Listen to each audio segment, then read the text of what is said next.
Okay, so we're here for session 17 of Icewind Dale, Rime of the Frostmaiden. Last session was a doozy, so bear with me as I try to go through my mountain of notes on the recap here. You guys, on the beginning of last session, were approaching Bryn Shander as the dragon was actually attacking. Um, you guys ran inside. Some of you went up to a tower, saw the dragon come down, make a couple swoops at the city before it came within like a striking distance of some of you guys near a tower. A couple of you guys actually struck it. Some of you guys were on the ground chasing after it. And then I think I'll say one of your magical attacks on it for somehow miraculously caused it to crash into the city. And you guys caught up to it and had a somewhat epic battle, I'd say. Nobody, I don't think anybody died. Nobody even fell unconscious, as I recall.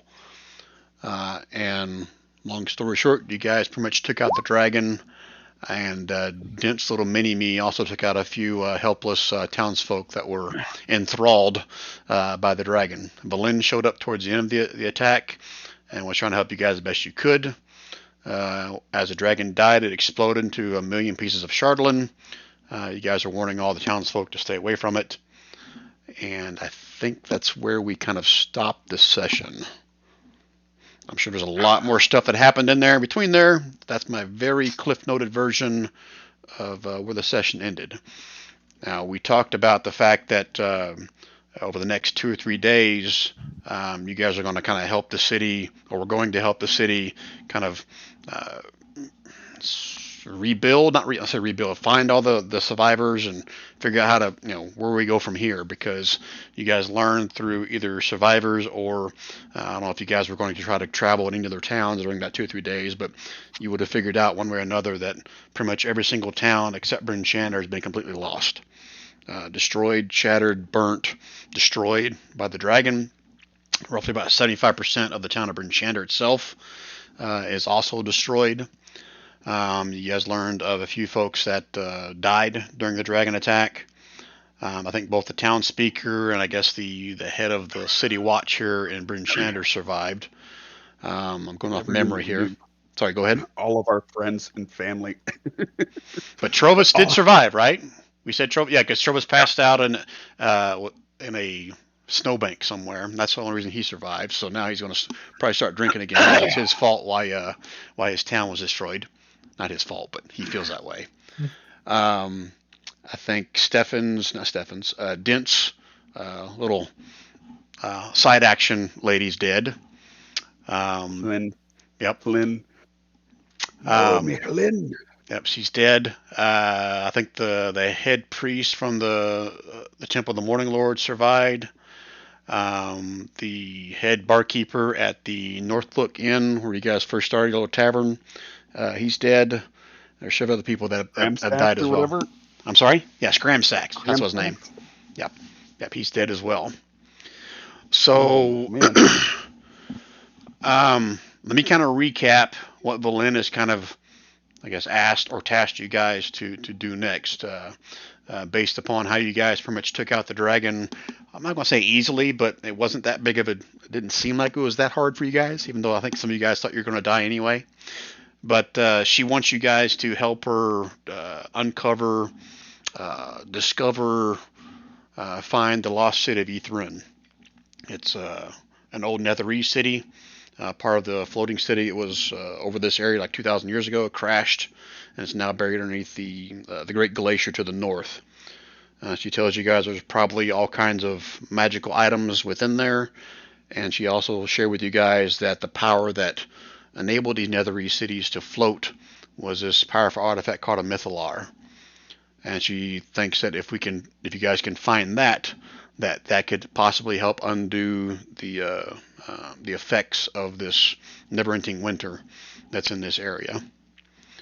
But before you guys can, reach the lost city of Ythrun, you guys need a couple other artifacts. One of them is the Codicil of White that she's discovered is like this ancient oral follower spell book that enables them to basically crack open the Great Glacier. and you guys also need her, what she calls Professor Scant, which is basically a professor orb. It's like a sentient type of object that has great knowledge of the city of Ythryn, and that one of her rivals from the Arcane Brotherhood stole it from her. Nash Lantamir was her name, and she actually is the one that killed two of her kobolds, one of them being Meepo, Shorty's friend, and she reanimated them out of respect for them as well to bring them back. So she, through divination magic, has determined that the Codicil of White is on this floating island somewhere in the Sea of Moving Ice, and she believes that's also where Nash was heading next after she stole her Professor Orb. So through Velin, some local folk, they would share with you guys there's one really good way to reach this floating island, and that's by using this awakened sperm whale named Angajuk. So along the coast to the west of you guys, along the Sea of Moving Ice, there's a place called Angajuk's Bell. It's known by the local folk that if you ring this bell, the Angajuk will come, because that's what her former master used to use to call her. Okay. Anything else that I missed?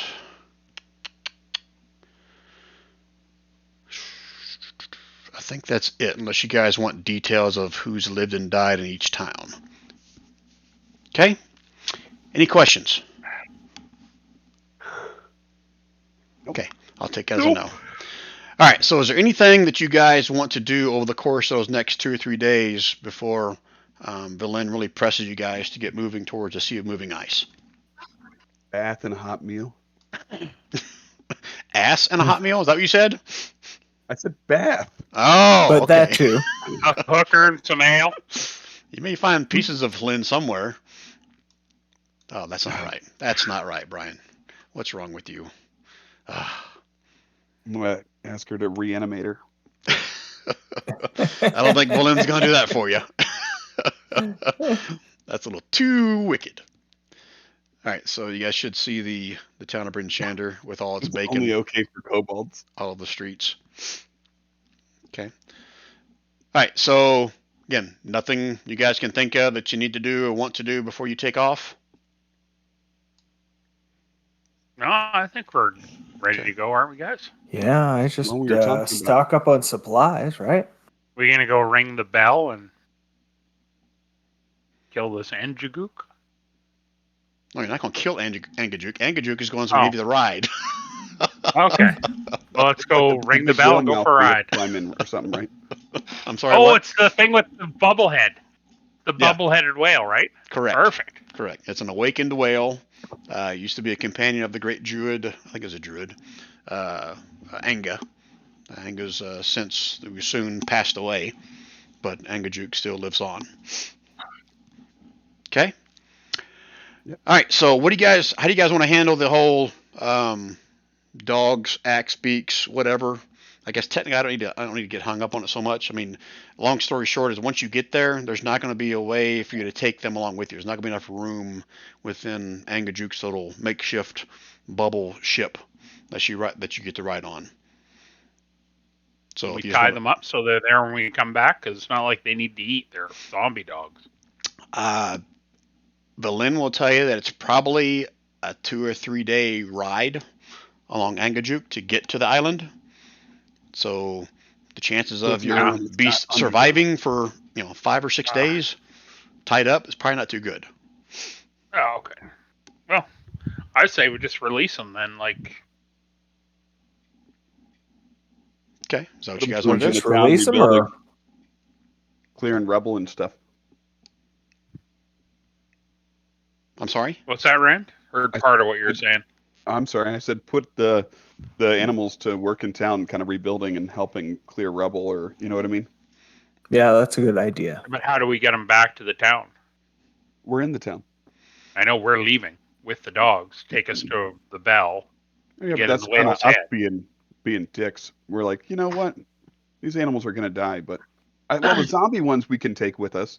We're okay with that. Just that's what I was talking ones. about. Oh yeah. All we have is the zombie dogs. Right. And axe beaks, right? Well, I guess we could have left all the axe beaks and whatnot at the. If we have enough zombie dogs, we can just take those. Yeah.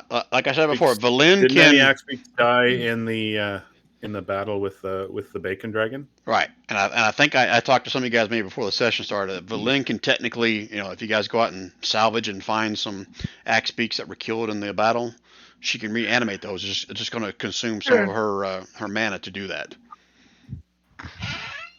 If that's We what you don't guys need want to do. to. I don't think we should. So Yeah, we're fine. We'll just make our way there and let the zombies decay. Yep. Okay, because you had enough dogs to carry your group of 5, correct? With the whips that you had. Is that right? Yep. It was just Valin that needed some way to take him out there, or she may just take the dogs out there and let them die. Which, matter of fact, that's what she'll do. She said, "That's fine. I'll send my dogs out there, then I'll set them free, and let them be free." They'll make it home, or they won't. Run, pillage, plunder. Yep. And she doesn't seem too concerned about whether they live or die. They're just wolves. She can get more. The next quest will be 4-legged zombie. Or Zombie dogs have taken over the town. And right. Okay.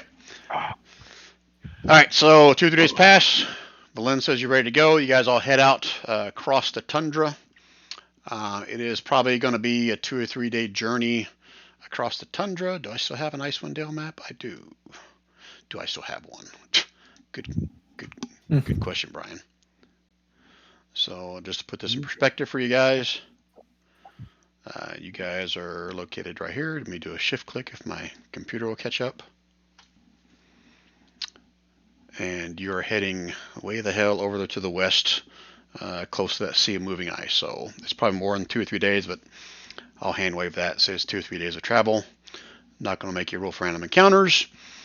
But when you do reach as you approach the bank of the sea of moving ice, I think I had a pretty good description here, so let me find it. Yeah, because you guys approach, it's kind of hard to see the transition from land to sea, but as you get closer, you can see there are giant bobs of ice that are moving up and down, back and forth, and as you get closer, you can hear the crunching of ice kind of smashing into each other. Getting a little closer, you can see a little stone hut along one of the banks, and just beyond that is a strange-looking rock structure sticking out of the ice as well. And this is where I think I can go ahead and just change the map to give you guys an idea of what I'm trying to describe here. Can you guys see the map? Did I set up the dynamic lighting correctly? Blackness. It's blackness. Thought I was having a stroke. Is everybody seeing black? Yeah. Black. All right, 1 second. Let me see if I can fix this. Maybe we're all having strokes. Oh, I thought all you guys had access to the party token. Do you not?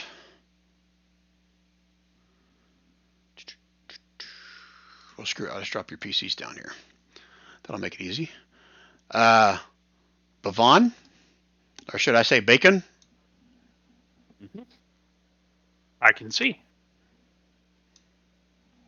Woohoo. Shorty. And Stefan. Oh, yeah. And I guess I should drop in Valin. You guys can see now? Yes. Okay. You should be able to see everything on there. Is that correct? I got 2 big black spots. Yeah, same here. Yeah, there's one Yeah. black spot. Over to the right is the stone hut. That may be why you don't see anything beyond that black. And up here is something that I may open up to you in a little bit, depending on what happens. Gotcha. I'm sure, hopefully that makes you paranoid. If not, I can try again. All right, so just before you can see there's a dock right here on the frozen water. There's a little makeshift boat here as well. It's also frozen in the water. This stone structure that's out here in the water, if you go ahead and move yourself up here, I'm not going to make you roll for anything, just so you can see up here on the map That kind of shows you a side view of what that structure looks like. Wait, you said like move our tokens? Yeah, that's fine. Just so you can see. Up to here, right? Move them up to like right here. Just so you can see what I'm talking about. Oh yeah. Okay. Yeah, this right here kind of shows you a side view of what you're looking at from the bank. Gotcha. That's pretty cool. Okay, so Valin tells you that this is Anga's old stone hut. She hasn't been here in years. The bell itself is on the dock over here on the, I guess, the makeshift rock island on the other side. You guys can walk across this ice. She tells you. Just don't get too close to the open spot right here. This is typically where Angajuk will show up after you guys ring the bell. Okay, so open it up now for questions or what you guys want to do next. You guys want to check out the hut down here first, or do you want to just go ring the bell and call it the bobble-headed whale? I'm good with checking out the hut. Okay, let's go check that out. Okay, who's checking out the hut? Me and Dent. Okay. Well, everybody might be coming. Yeah. It's like a party at the hut. It's like an ice fishing shack, so there should be some leftover booze and. Oh, that'd be nice. So let me go into here. I'm not sure why they even hid this hut. It should have just been all open. You guys all see that now, right? Yes. Okay. All right, so whoever walks in the door first, you see a small domed cabin. It had a bloated door covered in ice.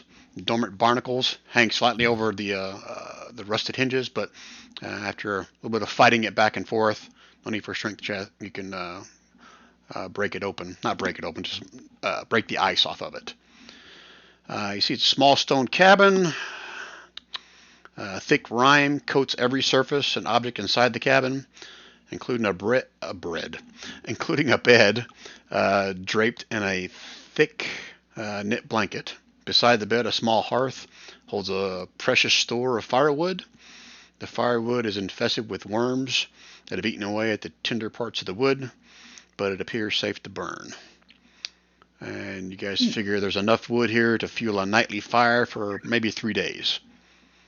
Looks like it's stored in 6 bundles, and a bundle weighs about 30 pounds each. Nice. Okay, so it is like a little temporary holding spot if you guys want. It has 1 bed and might be able to keep the chill from you if you want for a night. Okay. Cool. Okay. Shall we go ringeth the bell? Do it. Okay. I'm gonna give that water wide berth, Brian. Yeah, I was thinking we'd go up along here. Okay, so go ahead and move yourself if you're going to move and where you're going to. Okay. The dock is not that big. Okay. I mean, you may be able to fit 3 Kinda people like- on the dock if you want to, but it's going to be a tight fit with 3 You mean people on over there. here? Yeah, the dock where the bell is. This is where the bell is, right? Correct. Yeah. So just Pavan's going over there to ring the bell. Okay, Dent, are you climbing the little spire wall over here? Is that where you are? No. Not Dent. Sorry, Stefan. Me or Stefan? Stefan, sorry. Sorry. I guess I'll I can hang out over here, right? There's no danger over in this direction. You can give me a perception roll if you want. Nothing's ever dangerous off the map. No, So we're ringing the crashing icebergs are probably a good 100, 120 feet further out. All the ice right here seems to be pretty solid, and there's nothing really moving around. You can see a little bit of the water right there on the opening right there. Edges of it are starting to kind of freeze over, but it seems to be pretty safe as long as you stay within, I don't know, say 5 to 10 feet away from that, the edge right here. Okay. All right, so you guys ringing the bell? Bavon ringing the bell? What's going on? Ringing the bell. So I'll ring the bell. Clang, clang, clang. This is a 1 foot Come diameter. ring the bell, win $5. 1 foot diameter copper Turns bell out by- dangles from a 10-foot tall wooden pole attached to this short wooden pier. The bell comes with a rope and a clapper.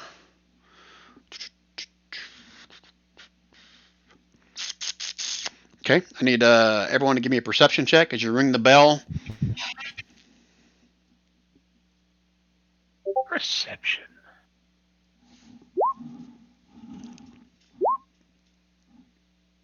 Found Peter's belly button. One.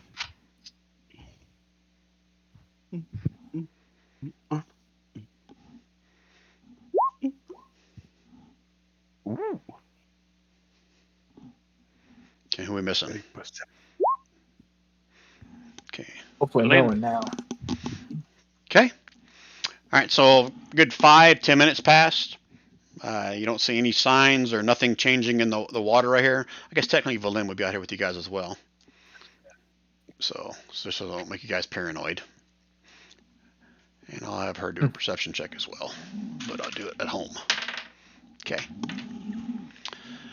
All right, so 5-10 minutes pass.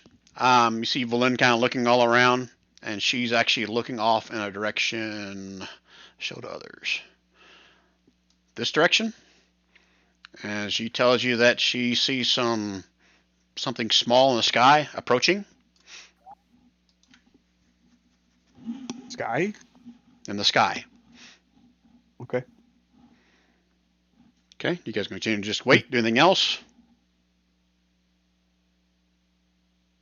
I wonder if Shorty can see it. Is this normal? Is what normal? Seeing something in the sky? We're waiting for a whale with a bubble head, and we see something in the sky. A little concerning. Yep.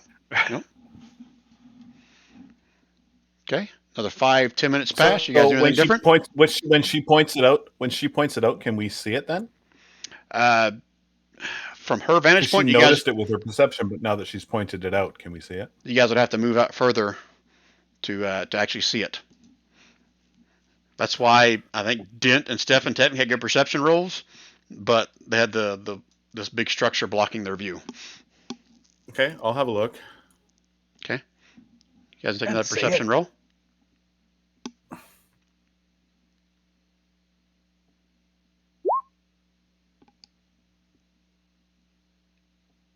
Dent, you gonna do another one? Are you talking to me? But didn't you move out to take a better look? Oh, yeah, I'm sorry. Okay. Here.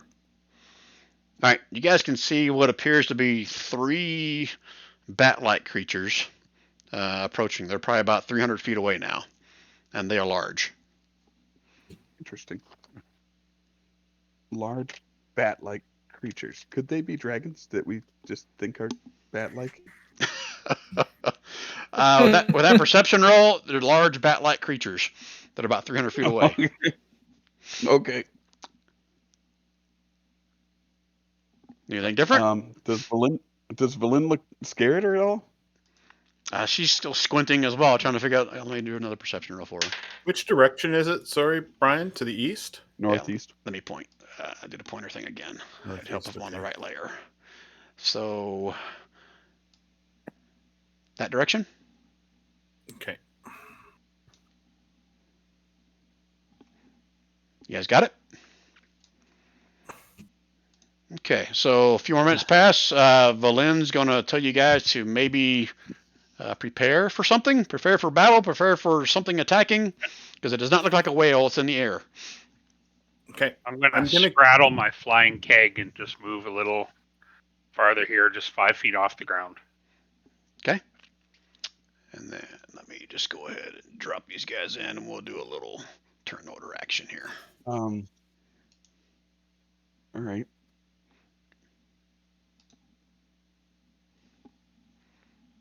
What? 3 dragons? Just the little guys. Yeah, they're just little guys. I mean, you just killed a Shardlin dragon. These guys are nothing. All right, so let's go ahead and start They the might turn even order. be friendly.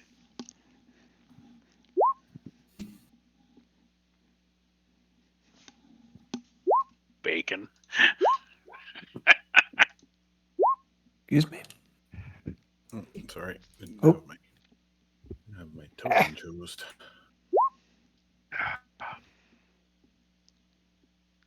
Oh yeah, I need to do it for Valin too. Oh, way to jump the line there, Rob. Nice. Valin's hiding. Everybody in? Yeah. Uh-huh. Okay, so Shorty, you now see 3 of these not bats, lizard-like creatures with wings, approaching. Do they look like young blue dragons? If you want to use a bonus action to give me a nature check, I'm draconic. okay, I'll let you do it at advantage. And you're telling me I've got to use an action to do that? Bonus action.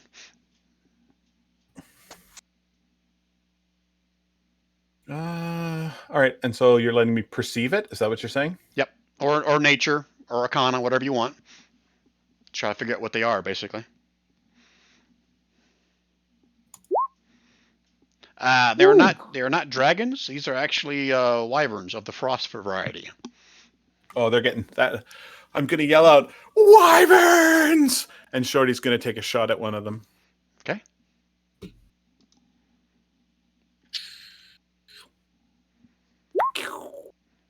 Take a shot at the one that's in the front. That's that one. Okay. Well, I think a 29 just barely gets him. So that's 13 total, right? Bees! Yes. Okay. Anything else out of Shorty? No, I've got 2 attacks. I'm level 7. I thought you were level 8. Everyone else is level 8, I'm right? level 10. Hey, another 29 just hit. What about the 23? Is that enough? I don't know. Just the 7 damage, not the 6. Let me check. Yeah, that hits. Takes 2 bolts. Kind of screeches, but it's still coming at you guys. Okay, and I am, Brian, I didn't say this, but I'm under the dock. I'm not on top of the dock. Okay, that's fine. And then technically, you probably wouldn't be able to shoot that one, but we'll worry about that in the next round. So just be aware of your surrounding, because I think it's a big stone thing. Then shoot. I figured I could shoot. It's high enough in the air that I could shoot it up over top of the. I figured that this area here is like scree, and that it goes up. It goes up on an angle. Yeah, I'm not worried about it. Pretty soon they're going to be in front of you anyway, so it's fine. Okay. All right. Anything else, Shorty? No, that's my turn. Okay, Stefan, you're up. All right. Well, let's see.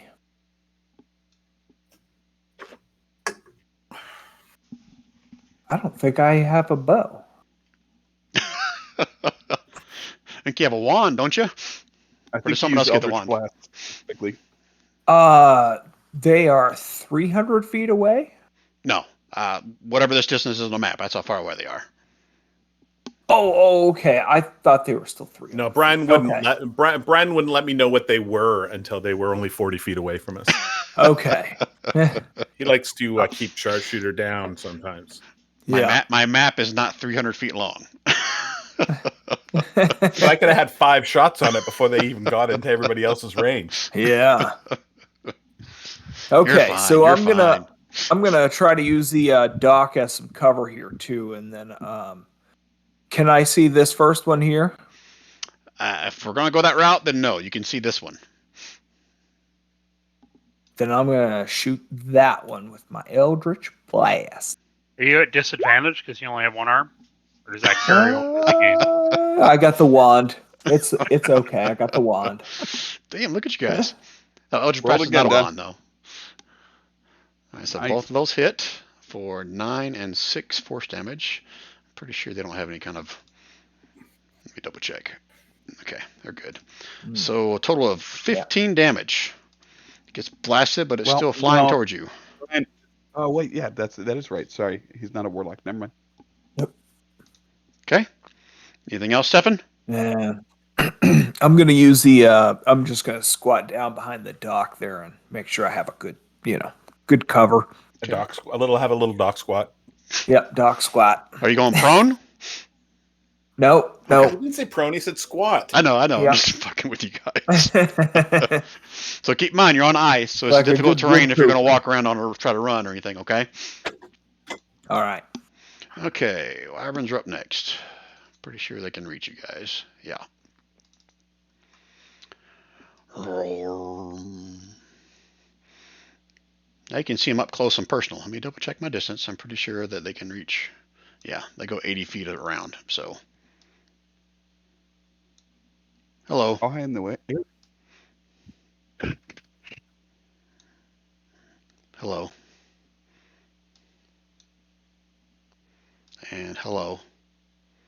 Are they high up? No, they're coming down within melee of you. Oh, okay. Wyverns don't have ranged.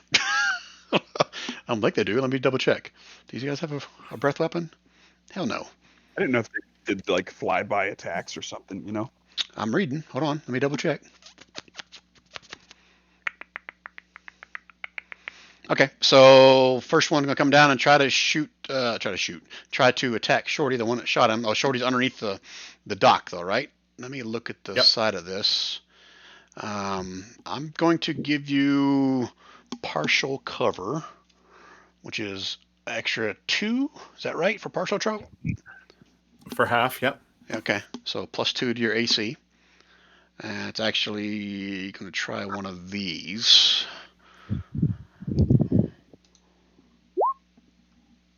It's a miss. 29 fucking poison. Wow, I forgot about that. That's pretty cool. Yeah, so this is why CR6 characters don't usually attack in groups of 3 against level 7 characters, but that's okay, Brian. You use your little calculation for CR. We'll be fine. And it can't reach your bike because you're underneath that, so it's going to go on top of the dock and try to chomp down on Valen. Ooh. And that does hit Valen. Okay, and then this one here is going after Dent. Try to bite first. Oh, miss. And there comes a stinger. Uh-oh. Oh, man, son of a bitch. Ooh. 28? 6'5". Let me make sure that's right. Is that right? 76? Holy 76. Shit. Holy shit. Okay. Wyverns are pretty badass. Bavon. Yeah. Third version of the first. Here comes a bite. Nope. And stinger. Oh, yeah. Oh. For 37. Good one Lord. No, you got to make a con save. Con save? Yeah. Now, are you a dwarf? Yeah, it's con save to take the poison damage. Yeah, but you should have advantage against poison or something, right? And you might have resistance to poison damage. So you're going to make your con save with advantage, and then you're going to take only half or a quarter of the poison damage. Okay. If you're the same dwarf as me, are you the same dwarf? Are you a mount dwarf? Well, it doesn't matter. He failed that. Mountain dwarf. That's a Doesn't fail. matter. I failed it. So he still takes half the damage of poison. Right, because he's a dwarf. Yeah. So just 14 plus 11. 25. Jesus. Okay. That is their turn. Dent, you're up next. All right. If they're within a range, then I'm going to rage. Rawr. Well, yeah, the range. One of them tried to attack you. Yeah, look at the new level 7 ability. As part of the bonus action to enter your rage, you can move half your speed. I'm going to do that. Rawr, and move right there. My normal speed's 40, so that's just my bonus action to rage and move 20. How much do you weigh, Dent? Really? Oh my god. Dent weighs 160 pounds. Okay, give me a dexterity save as the ice beneath you starts to crack. Do I get advantage on this one because it's an uncanny dodge or whatever? This uncanny dodge gives you advantage on this. That's no, versus an attack you see coming. Oh, dude, no, or a trap. Oh, danger sense. That's different than uncanny dodge. Yeah, sorry, you said uncanny dodge. Okay. Yeah, you can have advantage on that. Okay, there you go. So you can see the ice is starting to crack beneath you. If you stay I'm in gonna that jump back. if you stay in that spot, you're gonna. Okay. That probably provokes an attack of opportunity. I'll save. say since you sense that, it prevented you from moving up to it. Oh, okay. Since you made your save. All right. I'm gonna wail on this guy right here to my north. Okay. All right, Warhammer. Rah. Oh God. Does 15 hit? 15 because you're going reckless. Is that right? Yeah. Yep. Yeah, 15 hits him. So it's total 14. Yep. And Okay. I'll do it again. For Well, yeah. 9. Just barely. Just barely. Okay. Is that it for Den? Yep, that's it. Okay. Bacon. Okay, I'm going to unload the tentacle rod on this guy 3 times. Didn't mean to have it on advantage, sorry. Okay, so 14 still hits. These are just leathery wyverns. So that first one, read all that shit to me. You got a lot of stuff going on there. Is it all that? 9 plus the 11? No, the green flame blade was on accidentally, right? Yeah. Yeah, I didn't mean to have that on, sorry. Okay, so it I don't should know how just I be turned that off. 9. No, Should be the a global damage. the forest green flame blade 2. It's just the 5. Okay, so just 5. Yes, just the bludgeoning. All right, so the first one hits. He takes 5 damage. The second one definitely hits, and it's just the 3 damage. If I'm reading, going down this same path. Okay. Yep. And then the third one is a 13, which is a glancing blow. So half Does of that count for my... So it doesn't count as this? For All 3 hits? tentacles. How do I turn off the green flame blade? I didn't think I have that on. Just see set if that it's up, on so I your can't. global damage modifier or something. I don't know where that came from either. Here's what I do. Since that last one's a glancing blow, he still has to make a save, but he's going to get it at advantage. How's that? Okay. Okay, so what kind of save is it? You're even green flame blading on everything, Gary. That? Okay, he fails. So what does that mean? His speed is halved, has disadvantage on dex saving throws, and it can't use reactions for 1 minute. Nice. Okay. If it can't use its reaction, Gary, you could run away from it. Ooh. Well, doesn't he technically have it grappled? And how that works? Yeah, but I got a 15-meter range. I don't think it's grappled, right? Or oh yeah, I guess so. Yeah. It's But got I 15 can go foot to the reach. 15 meters. It's just speed is half. It's not grappled. Yeah, so I can move 15 meters away from him and still hit him. So No, but it's not grappled. You basically winged it with all 3, and it went, ow, ow, ow. Okay, now I'm doing more. yeah, It's not a grappling attack. no. All right, so you move It back is to It there? lasts 1 minute. Okay. Yeah, that's where I'll move to, and that's it. Okay. Is there like a little debuff or something token that we can put on him or something, Brian? What's a token for? I'm sorry? Because for a minute he can't do it, or did you He's say got no reactions for a minute. Okay, I'll give him some kind of little token here to remind me of that. Oh, that's not a very And noticeable his, token. and his speed is halved, right? Yeah, it's basically slowed. It can only either attack or it can either use an action or a bonus action, not both. It's basically like the slow spell. Okay. But it can repeat that save at the end of every turn, it says so. Okay. All right, that's it for That's Bacon. a pretty cool ability. Valin. Shit, that's me. Hold please while I pull up her character sheet and figure out what the hell she's going to do. Oh, she's going to animate dead. Yeah, that's it.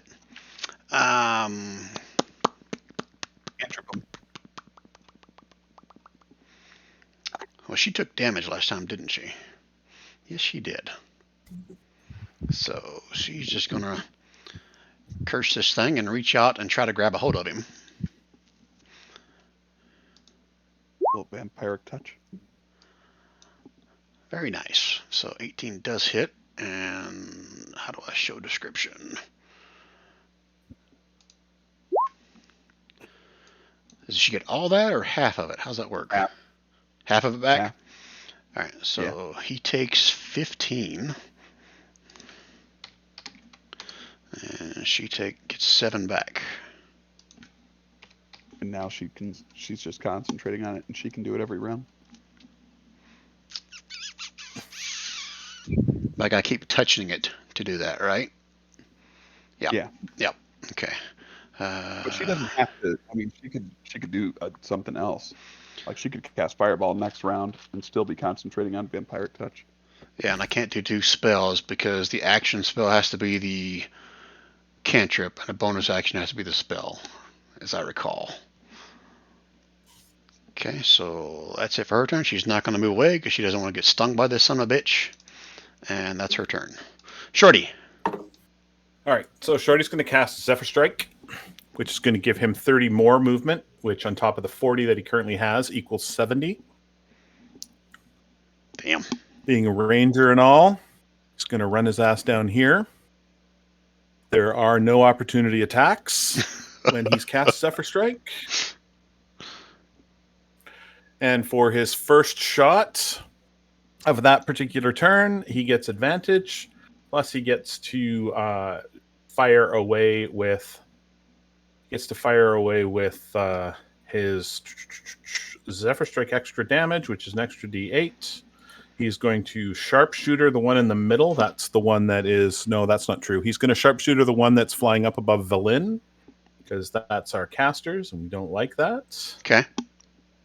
And yeah, Will that's all of the Will check there be marks. bees involved? There might be. I'm not sure. We'll have to wait and see. Okay. Bee! Oh, fuck! Oh shoot! Son of a bitch. Nice. All right, so Oh. crit on that. So Those crits are all legit. Okay, so it's 30, 42, 48 freaking points of damage. With a short bow. Holy shit. So I'm going to say like this, it's a bolt or an arrow. I forgot what you have a bow. Okay, so it's an arrow. 48, is that what I said? Yeah, 48. As it hits this thing, you see it hit right in the neck and just explodes at the back side of it. You see the thing, it's still alive, but it's having a hard time like staying up in the air right now. Okay, I'm going to finish it off with one more shot. I've got characters that are within 5 feet of it, so it stays at advantage. So for another 12 piercing. Another 12. Doesn't quite drop it, but it's hurting pretty bad. Really bad. Nice. And that is the turn. Sorry, guys. I tried. No That was bees? a heck of a lot of damage, but damn. Yep. Bees might have pushed That's over crazy. the edge. And which one No, I was can't- that you Can't shot? do bees on the second shot in the same turn. The one up here by Ah. Berlin. Can only do bees on one shot in that turn. Okay. Okay. Well, all right. I could have sharpshootered it again the second time. I didn't even think of that, but oh well. That's Oh, all wow. right. Okay. Leave some Yeah. for the rest of us. All right, y'all done, Stefan? Or Shorty? Sorry, too many All S's. done. Shorty's Oh. done. Yeah, Stefan, now it's your turn. All right, here we go now. So that one right above us, I'm going to go ahead and do my first Eldritch Blast at it. 15 does hit for a whopping 4. It's still flying, Oh, well, let's do it again then. hovering, or whatever you Oh, call it. shit. And that misses. Damn, I sucked. Okay, I am going to just kind of duck underneath a little bit better if I can. You want to crawl underneath the dock? Is that what you're saying? Well, yeah, I'm going to get under and make so- sure I got good 3/4 cover at least. Meta knowledge, if you're moving underneath that, I'm going to rule he gets an opportunity attack because you're not really staying within melee range of him. You're trying to get away from it. Then I'll just stick right here in my my half cover that I already Okay. mentioned. Okay. All right. Yep. All right, they're up next. So let's start up here. It's got to have a reach for Stefan or just attack Valin again. So why don't do both? So it's going to try to bite Valin and hits her for 10. And then it's going to slash a stinger at you, Stefan. Oh, son of a bitch! Holy Son of a shit. bitch! Son I think of I a just bitch. died. Oh, son of a bitch! That's Oh my 50, god. 56 in poison damage alone. Well, you gotta make the con save. You gotta roll your DC. It's 17 for You can sure. save. That's 73 damage. But the Yeah. poison Unless damage you- should have been 35 on the last one. Give me a con save, Stefan. Con save. Here it comes. Here we go. Oh, all Nice. right, half the poison damage. So technically, I don't have the piercing damage set up right. Should be 12 plus 12. Should be 24 Only piercing, 45.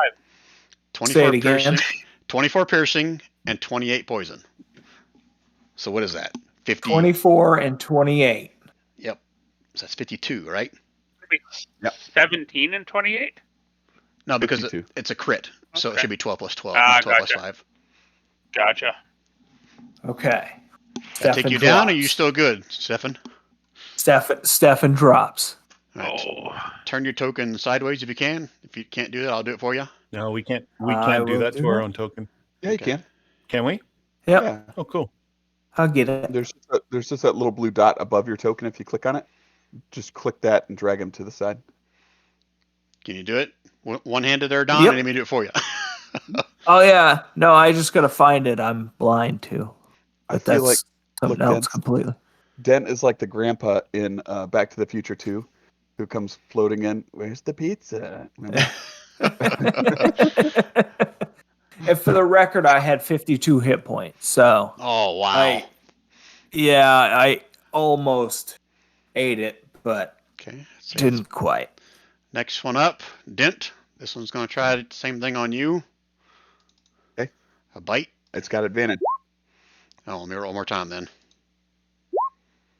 Oh, second one hits for Okay. 6 or for And- 5 if we're taking the first damage. Yeah, we'll take the first damage. That's fine.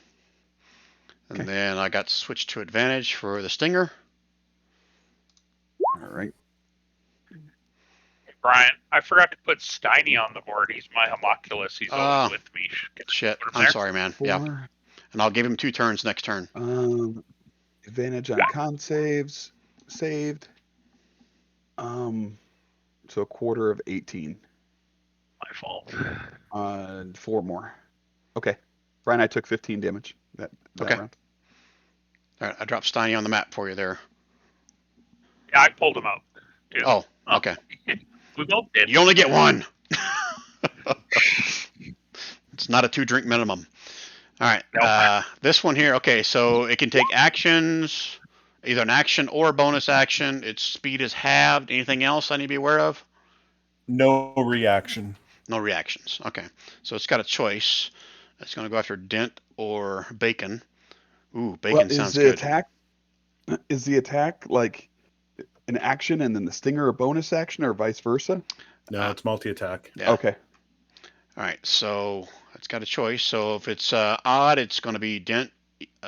Even, it's going to be Bacon. Bacon. Dent. Excellent. Okay, so first things first, a bite. Hit. Now they still have advantage, right? Because you went reckless. Is that right? Yeah. Okay. Yeah. So that advantage is on. So 11 piercing, and then here comes a stinger. Hit. That's another 5 and Con save Advantage versus the con. poison. made it. Okay. So half of that. No, a quarter of that. So 6. Oh, because you're dwarf. 44. Yep. Yeah. Freaking dwarves. Damn, dude. I did get hit for 31 damage that round. Well, at least you're still standing. Stefan's not doing that. All right, that's their turn. Dent. That ain't right. All right. Okay, Steiny's gonna force strike this guy twice. Okay. Yeah, 19 hits. 7 does not. Doubt a 7 does. My bonus action, I'm gonna throw healing word at Steph. Ooh. Okay. Okay. That throws 9 on him. Thank you. And then I'm going to use my tentacles on that guy again. I don't like him. Kind of a jerk.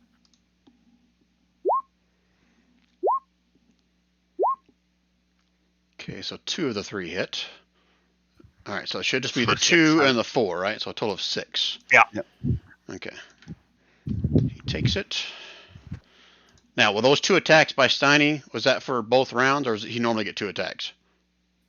He only gets 1. That was for both rounds. Okay, all right. So we're good then, Hey, right? do you have the green flame blade cantrip? I do. It's not it's a cantrip, but it's an action. So I don't Right, think but I can do it and then use my tentacle rod as bonus action. so the real question becomes: is the tentacle rod a weapon or is it an item that you use? Tentacle rod's a weapon, a melee weapon.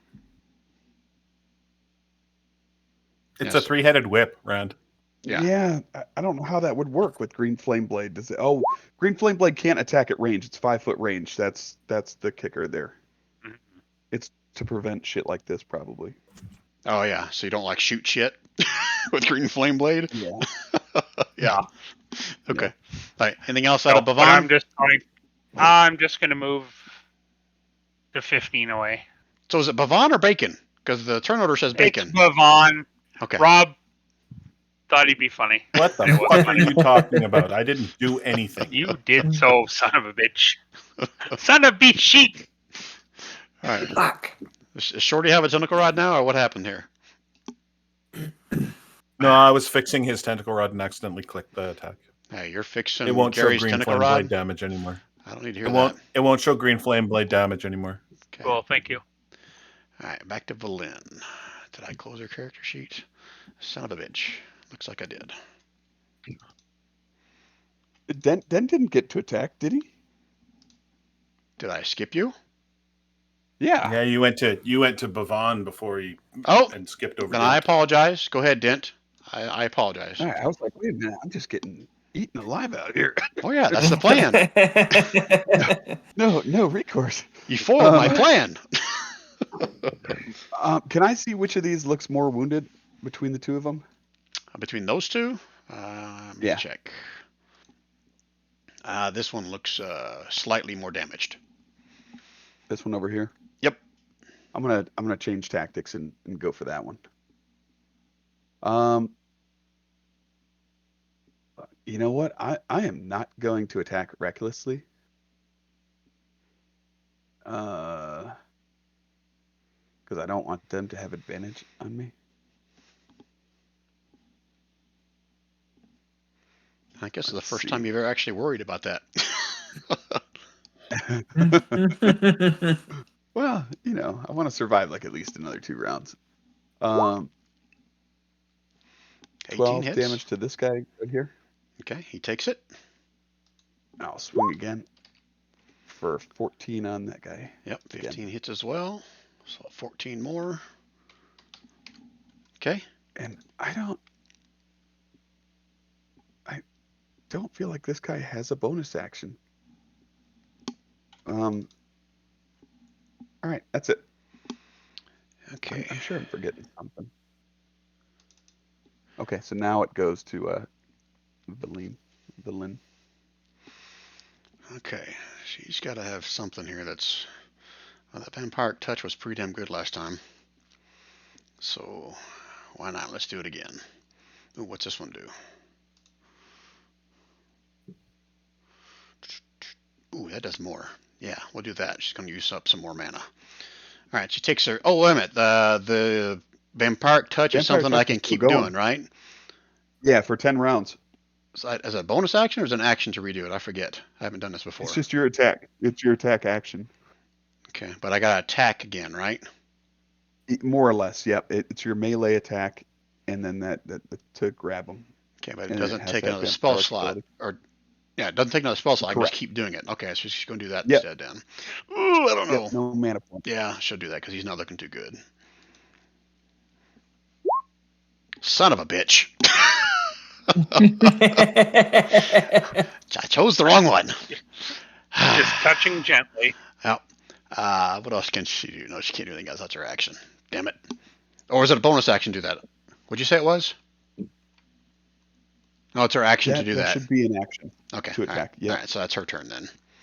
All right, Shorty. All right. So I was hoping that she would knock that one down. She So did was I. not. So I'm going to shoot it with advantage for 10.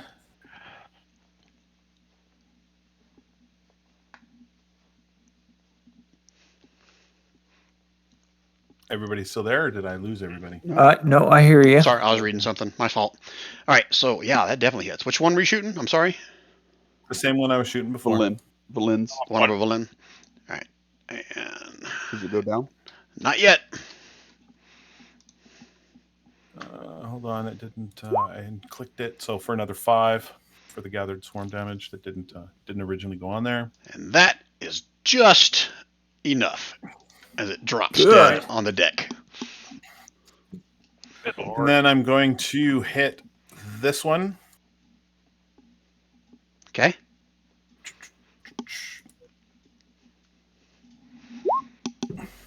Holy shit.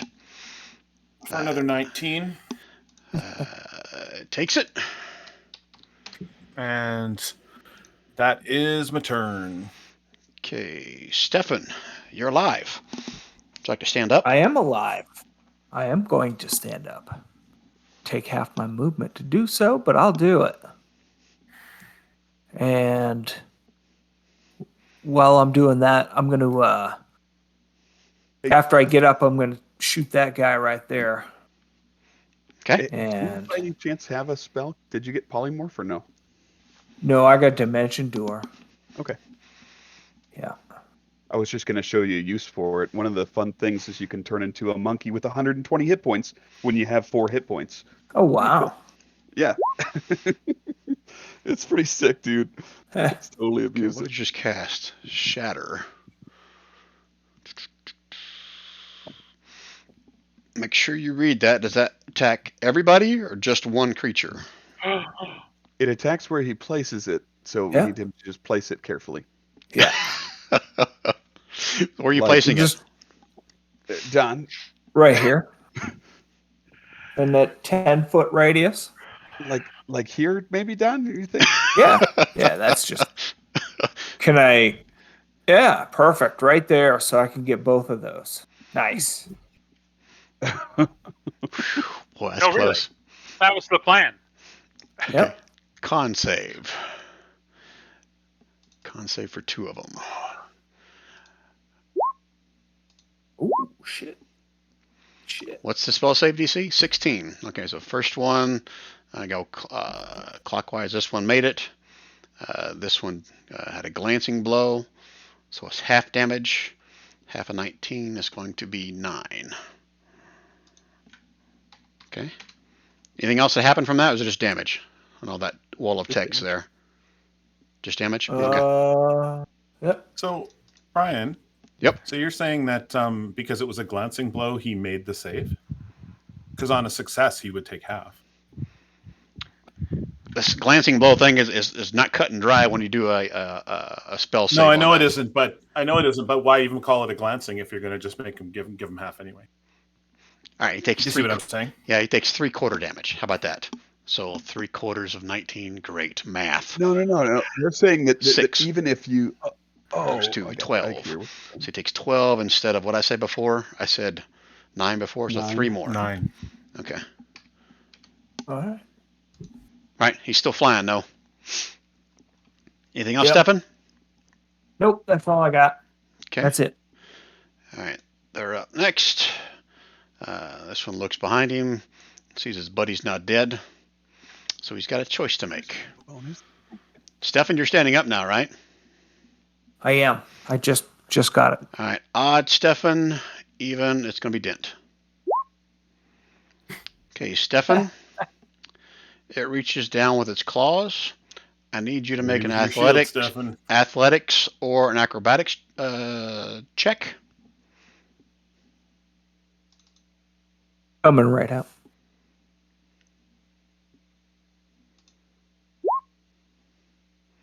Sorry, that shouldn't have been an advantage, but it's still a 14. Athletics or acrobatics? Yep, he's trying to grab you. Whatever your strongest at. Gonna feed you. Yeah! To younglings. And you're able to get out of it. So Bitch, technically, get off me. he's going to move a little bit closer. So Dent, you would get an opportunity attack if you want, as it's moving closer to Stefan as it tries to grab him. I feel like this is a trap. No. No opportunity attack? Why No, not? not yet. Okay. Because he wants to use his reaction for something else. Ah. Okay, so next one up is this one. And yep, he's going to do the exact same thing. He's probably going to lose this, but he doesn't know any better against Dent. He's going to try to grab you. Oh, yeah! Come on, baby! Oh, you fucker!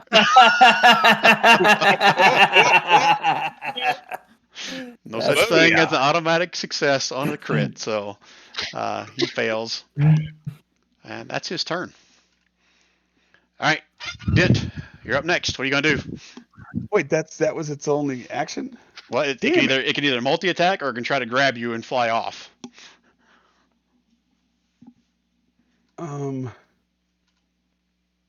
Interesting. Moral of the story: you should have used your reaction. Yeah, no doubt. But anyways, I'm gonna just smack this guy, but now I'm gonna go full offensive. Rah! Meaning you're going reckless again? Yep. Okay. So yeah, both of those hit. 16 plus. And on that second hit though, I am gonna knock it back just 5 feet. So what's that mean? It still takes the 16, or are you doing something different? No, it takes the same damage. Okay, so 13 on It the first doesn't- one, it doesn't 16 on the miss. second one, right? Yep. Okay. What did I just do? Oh, there you go. Just once per turn, and you can move it 5 feet. Moving it how? Like you're smacking it backwards? You're grabbing hold of it? What do you mean by that? Yeah, when my warhammer hits it, it just literally pushes it back 5 feet on the second hit. Okay. It falls back 5 feet. And then I got to roll. Okay. And the ice beneath it cracks and crumbles. And it's starting to kind of drop below the ice. Everything below that is now basically freezing water. But it's dead. Sinking. In the process of sinking. Anything else, Dent? Yeah, Dent's gonna move here. Okay, how much do you weigh? No. Bacon! Okay, Steiny is going to come up here and give this guy a schmack. 4 strike for nothing. And that misses That's badly. very exciting, and it didn't work. And I'm going to send a firebolt at this guy. And you And miss. that misses too. Excellent, and that would be it. Okay. Valin. You can see this one flying above her. And there she's lost her vampiric touch. So, Why'd she lose it? because he's dead. It was this one. No, it's just on her hand, so she casts it on her. Like her hand is glowing with vampiric energy for Dirty. 1 minute. Her dirty, dirty hands. Okay, so she has to try to attack him again then. Okay. All Yeah, right. she Can can- you she tell doesn't have I to play do a it. spellcaster very often? There we go. And so this one takes 12 Self-touching. points. And she might have better stuff to do. I'm just saying that she has that option if she hasn't broken Well, concentration. Yeah, she's got one more better spell she was contemplating, but this doesn't cost her mana, so she's going to keep doing that. All right, that's her turn. Shorty. All right. Finish it! Son of a bitch. So 20 damage plus 2 more B damage. So that is a 21, right? It's not like a 21 minus 5, is it? It's a 21 minus 5. Okay, yeah, well, technically So that it's still 16. hits. Yeah. Sorry. Just want to make sure I'm reading it right. And then gonna Sorry. hit again with kaboom. Total up this 24 damage for me. For another. Pardon? What What? So 10, Add it all up 20, for you? 32. Or it's 20, No. 30, 41, 43 total. No, the B one doesn't have 10. Just No, the B one doesn't have 22 10. and It's 22 and 21. Again, I will tell you, it's 10 plus 10 is 20, plus another 10 is 30, plus another 11 is 41, plus 2 is 43. Okay. 43 is the total damage. Got it. All right. He's still flying, but he's hurting pretty bad. Yeah. Okay, that's my turn. Okay, Stefan, you're going to cast Illusory Script. What? You're casting Illusory Script. In the chat, that's what it says. Oh no. Oh, I have no idea how I did that. Sorry. Writing his will over here in the gonna ice. Yeah. I'm just gonna get this guy right in front of me here. He's writing Couple his of times. surname in urine. If you do an Eldritch Blast, then you got disadvantage because he's right in your face. Yeah. So that's just the So it's a 15 and a 19. They both still hit or for 7 points. Wicked damage. Yep, he takes it, God. but he's still flying. Anything else, Stefan? Yep. That's it. Okay, he is now going to take his action to disengage. And he's getting Opportunity attack. not when you disengage. And he's Oh. getting the fuck out of dodge, so he can go 40 feet.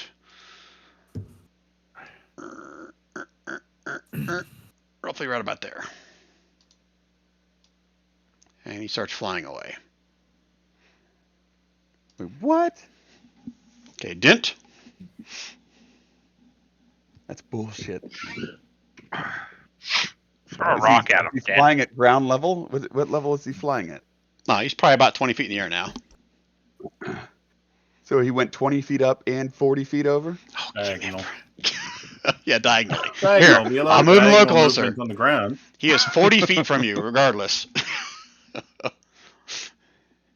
40 feet as a straight arrow. I can make it. But I won't. You want what? I was gonna jump on its back. Okay. He's 20 You know feet in the what? air. How are you jumping on his back? Well, I Oh, specifically that's right. Yeah, crafted because you got that master thing. Well, go ahead if you want to. Let's see you do it. I don't know. So I don't. You can give me a know how wisdom check real quick. How about that? Yeah, I don't think that would be good. So, Okay. are you foregoing your turn, or what are you doing?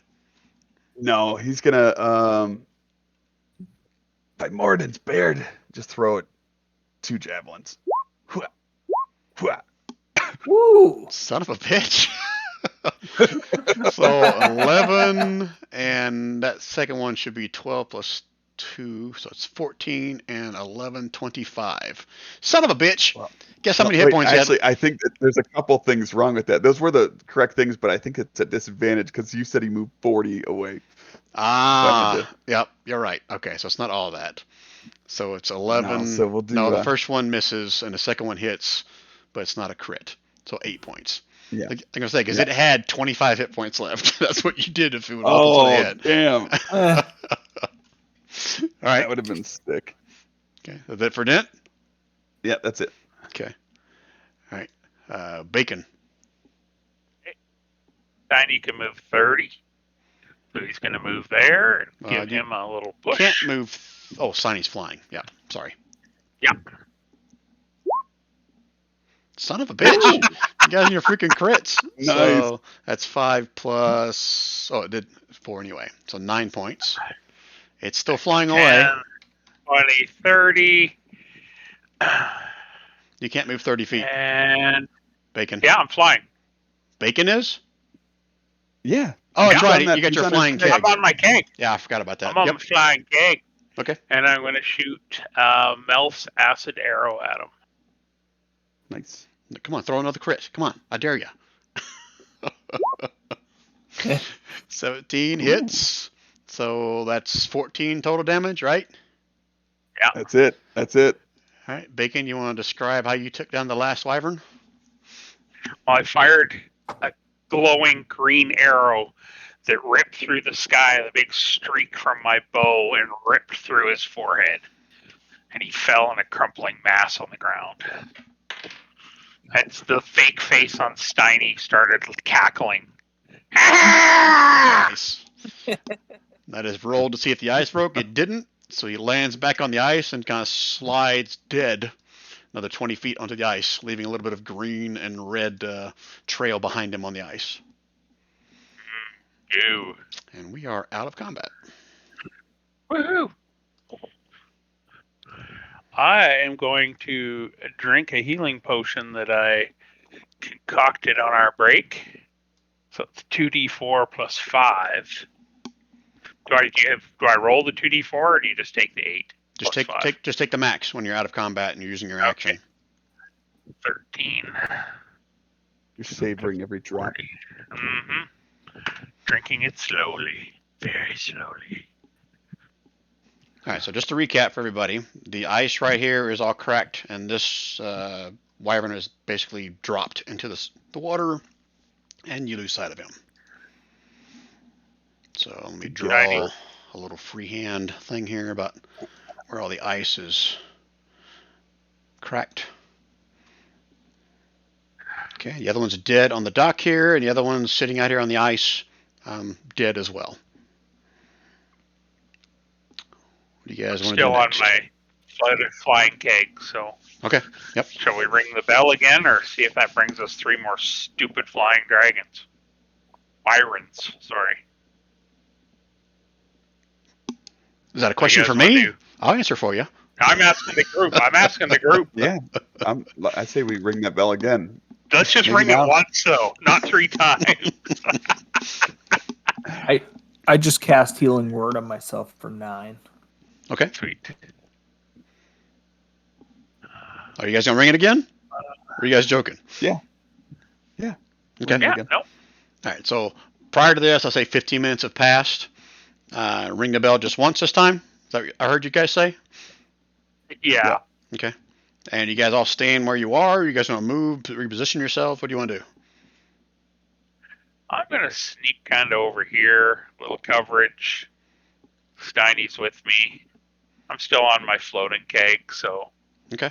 I'm a couple of feet off the ground where it's safe. And that has no These things duration, don't right? carry treasure with them. Sorry, go ahead. No. Okay. No, it doesn't run out. Okay. All right. What about Stefan and Dent? Shorty, you guys staying put? Or Yep. okay. Don, I don't see any reason to move. Take that 8 points of healing, Don. Oh, thanks. You guys want Valen to stay right there? You guys tell me where you want her.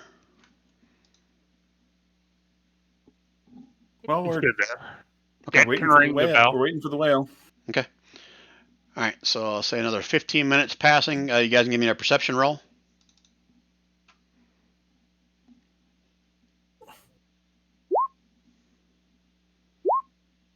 Damn, look at Dent. All right, so I'll say Dent notices it first, and then Shorty does. You can see a large mass of something under the ice in that direction, coming towards you.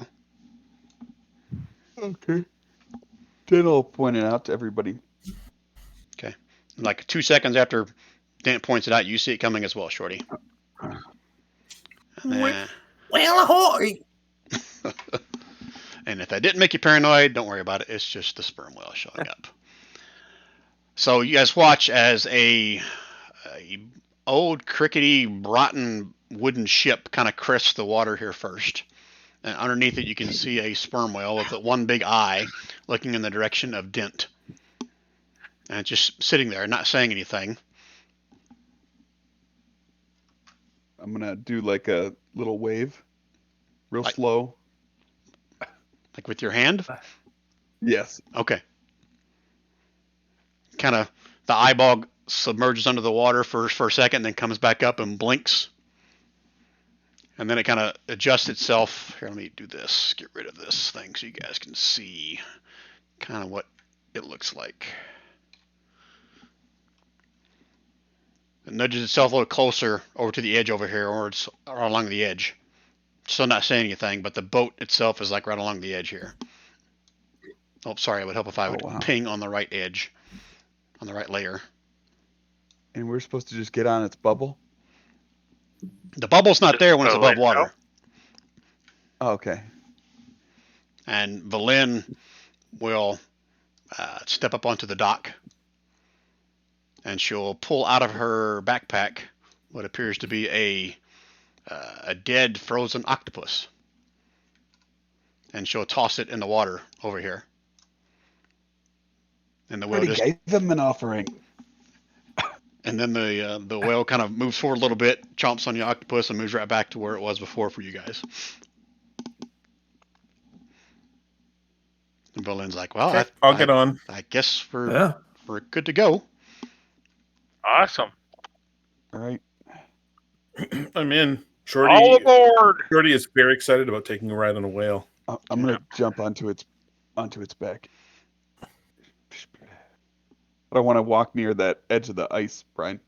I know you don't want to walk on the edge. I think you've learned that lesson. I fly over and both of us land on the deck. Okay. All right. And Valin will also hop on it. And at that, the whale starts to slowly kind of drop into the water, and you guys watch. It's almost like it's an invisible bubble that starts to form as you guys drop into the water. And as you guys drop farther and farther, it is dark underneath the water.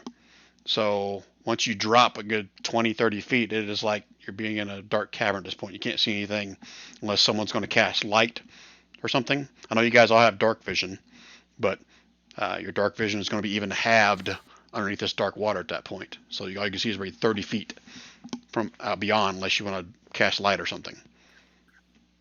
Does anybody want to do that? Interesting. I don't want to make us a beacon in the Yeah. darkness. Yeah. Okay. That sounds horrible. Okay. All right. So here goes my awesome DM voice acting. You guys drop another 40, 50 feet. You can feel, not really sure the distance because you can no longer see the top of the ice that you just dropped into. But as you look around again, this is an old piece of a old wooden ship. And right in the center of it, like where the captain's normal steering wheel is, there's a big open hole in the bottom of the boat, and you can see the whale's blowhole there. And then the blowhole opens up, and you guys start to hear something come out of it. Elevator music. What do we hear, Brian? Oh boy, I've been like dreading / looking forward to this for a while now. So, hello. Where are we going today?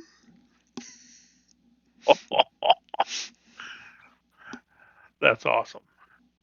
That was a question if you guys couldn't figure out what I was saying. The island. And Valin knows. in your- Valin would answer. Yeah. And Valin she'll respond back. So they're looking for the floating island that used to be a frost giant's fortress. I believe is what she shared with you guys. And she'll start to kind of describe it to the whale as best she can. Really what? Really what? No, seriously, did I stutter? What happened? No. Okay. What'd you say?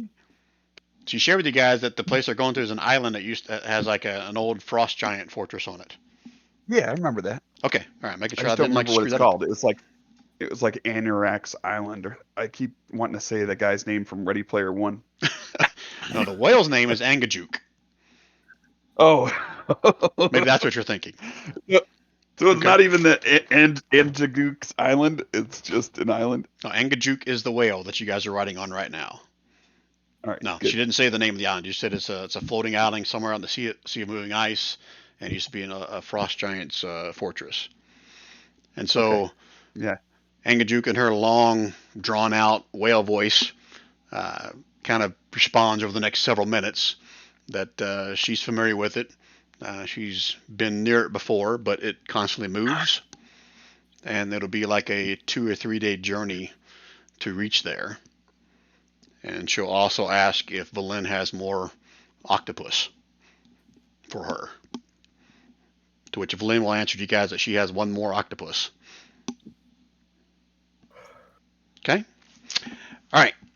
So unless you guys are doing something else, the whale is just going to start making its journey there. Yep. As it's making its journey, no one's casting light, correct? Correct. Okay. We don't want to be a beacon or target. Okay. And you guys will hear as the whale moves on these little echoing sounds where it's originating from the whale. Like it's obviously using echolocation to kind of detect everything as you pass by. And she actually goes down pretty deep, like close to the bottom, and she actually shares with you some of this as she's going. She's kind of like a very, if you could stand how slow she talks, kind of like that, what was that sloth in that one animated movie? Oh. Yeah, Well, let's hear it. I was thinking. Oh, God. Let's hear it, Bri. All right, hold on. Let me find the text, and I'll break out my whale voice again. Where is all that shit that she's going to talk about? Flash 300-yard dash or whatever his name was. Flash, 100-yard dash. Yeah.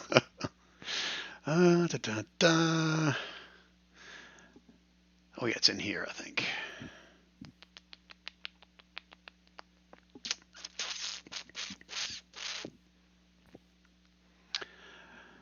Okay. She will start sharing that lots of hidden treasures down here. There, she kind of goes one direction. You can't see anything because it's so dark. Here's an old frost giant fortress.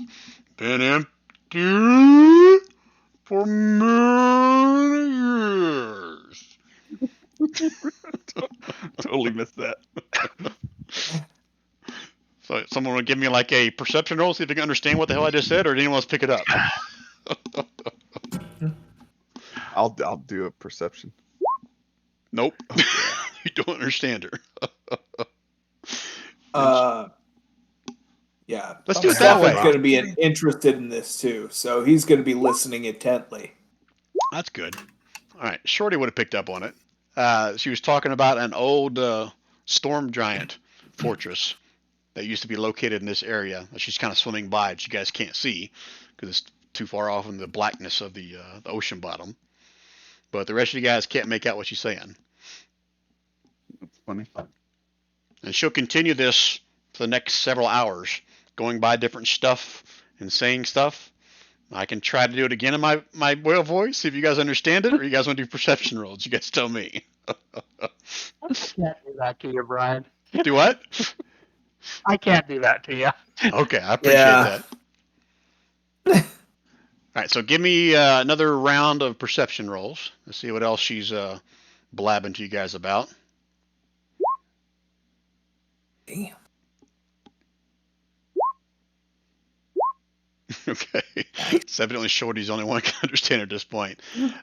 She's also talking about she passes by several shipwrecks that have been either attacked by other pirates. A couple of them are attacked by Avarachirus, the white dragon that some of you guys met in the very first session. And she'll continue on further and further. Another perception roll, if you guys want to hear more.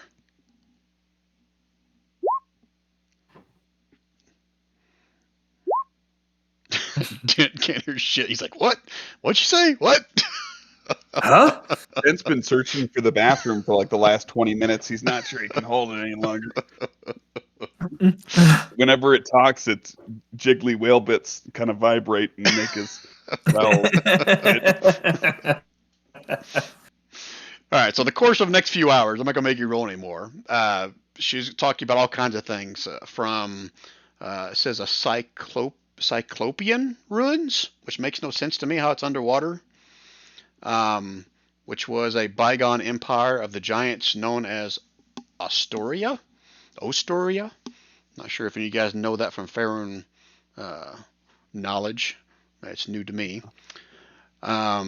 She'll also start going blabbing on and on about her former master, Anga, the druid merchant. And as she starts telling the story about Anga, Have we had this conversation yet with anybody about whether you guys know anything about Anga? I don't. Okay. I don't think I've heard that name. Okay. Everyone roll me a history check. If you have any kind of like a sailor background, then I'll give it to you at advantage, which I don't think anybody here has a sailor background. No. Okay. No sailor. Woo.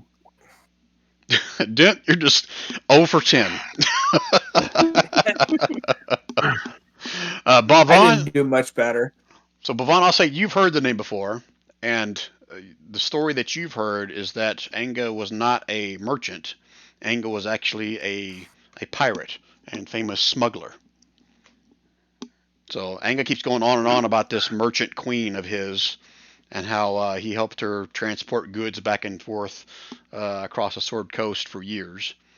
And she always kept him fed with octopus and awakened other friends of hers, which during the course of this trip, she will start introducing you guys to other things that are swimming next to you that you can't see. But she'll say that, and Anga, made this one, and Anga made that one, and basically Anga awakened all kinds of sea creatures. And you can deduce that she pretty much used Anga as a smuggling type of operation, but Anga just thought she was a famous merchant at this point. Oh, that's funny. Okay. She will tell you that she hasn't seen Anga in years, but that bell was what Anga used to call her. And she again goes on and on about Anga. The fact that she says there are no other bells left. This is the only bell left of Anga's. There were other bells along the entire Sword Coast where Anga would call her. So she's pretty much been patrolling these waters of the Sea of Moving Ice, just waiting for Anga's return. So it's a little bit of a sad story, but she's basically been staying here waiting for Anga to ring the bell so she can be reunited with her. Okay? Oh. Do we know what happened with Anga? With that 18... Well, are you asking her, or are you trying to remember from a history standpoint? History Well, stuff. no, history. I don't want to. Okay. I want to be like, I think your Anga's dead. I don't want to say that. That's why I'm asking. So, Yeah. Bavon, based on your history check you did a while ago, you kind of heard about her for, it's probably been 20 years since she did anything resembling pirating. And then all of a sudden, she just kind of disappeared. So you don't know if she retired, moved off to someplace warm, she died, you're not really sure. But the stories of her just kind of all of a sudden stopped coming up. Stop. Yep. Abandoning her whale friend. She didn't find her Dread Pirate Robert's replacement. Okay. Any other questions or anything you guys want to actually ask Anga? Would you be interested in potential fairy partnership? How are you trying to persuade her into a fairy partnership? Just thought it would be funny because that's what Dent's been obsessed about, becoming a partner in the East Haven ferry operation. I guess even better question would be, how in the hell are you going to get this whale over to the lake? How the hell can I breathe underwater? If you ask that, she goes, I'm helping you breathe. And then a big old bunch of spittle comes out of the blowhole. And you see the air bubble kind of grow a little bit. Not the best That's where smell. I've been using that's where I've been using the lav. Oh, did you really go to the bathroom in there, Dent? No. Okay. Something else would happen if you'd done that. Don't do that. Yeah. I don't think anybody would let him do that. That would have been, yeah. Okay. All right. Anything else you guys want to ask or have a conversation about? Oh, I forgot about this. There was another little graphic. Let me show you this. It's a better graphic. So than this being a few days, does that make this a long rest? Yes. During the course of the day, you get about maybe 12 hours into it.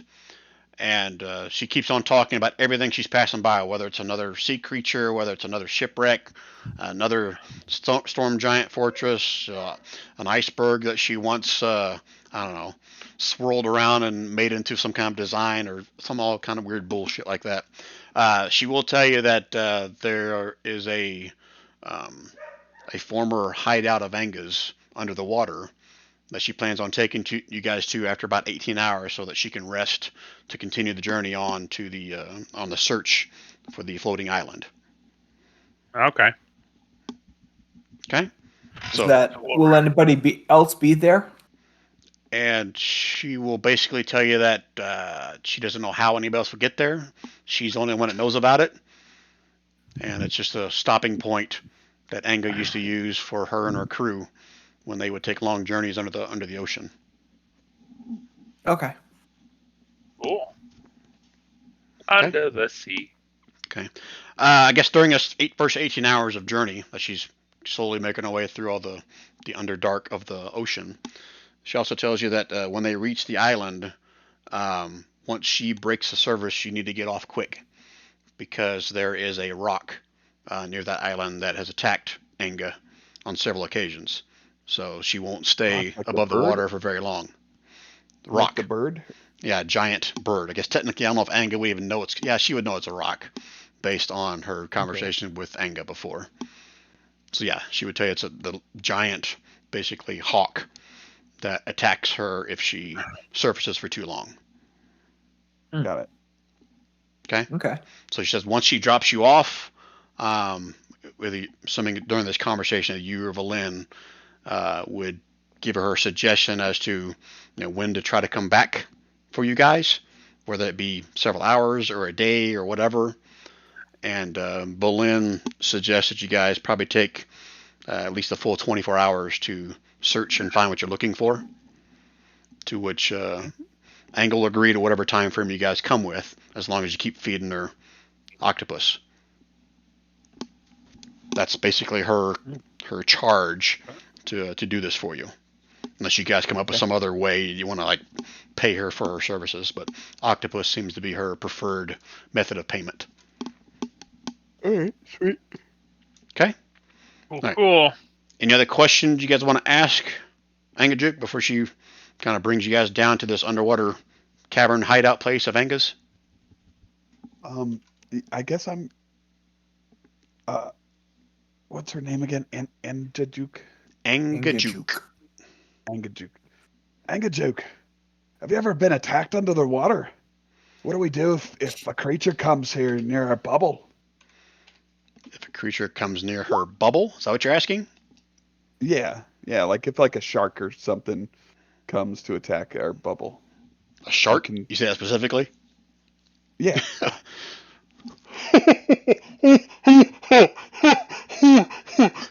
That's her laugh.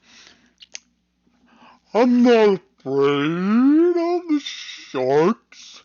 I'll splat them. She's not afraid of sharks. Okay.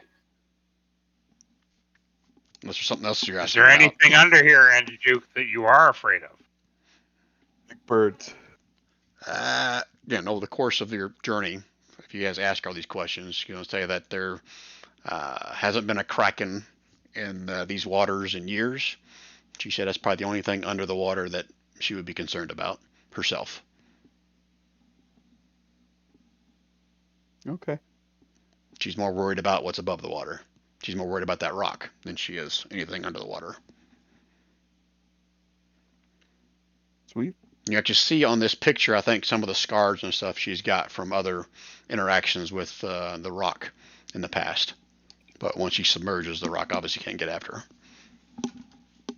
You keep saying the rock? ROC. That's the type animal. ROC. Angajuk, do you want us to kill the Okay. Angajuk, do you want us to kill the rock if we can? And she would Give that bird some payback.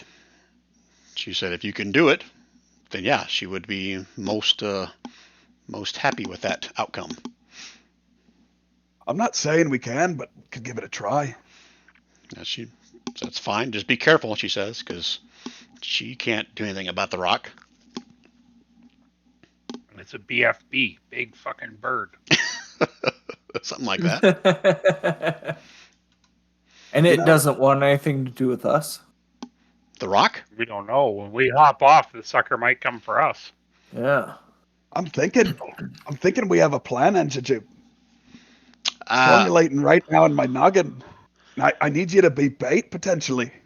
okay, if And I nobody's... need Go ahead. Sorry. Stefan to make me big when it's time. And that bird needs to come down. We'll get him under the water into your territory.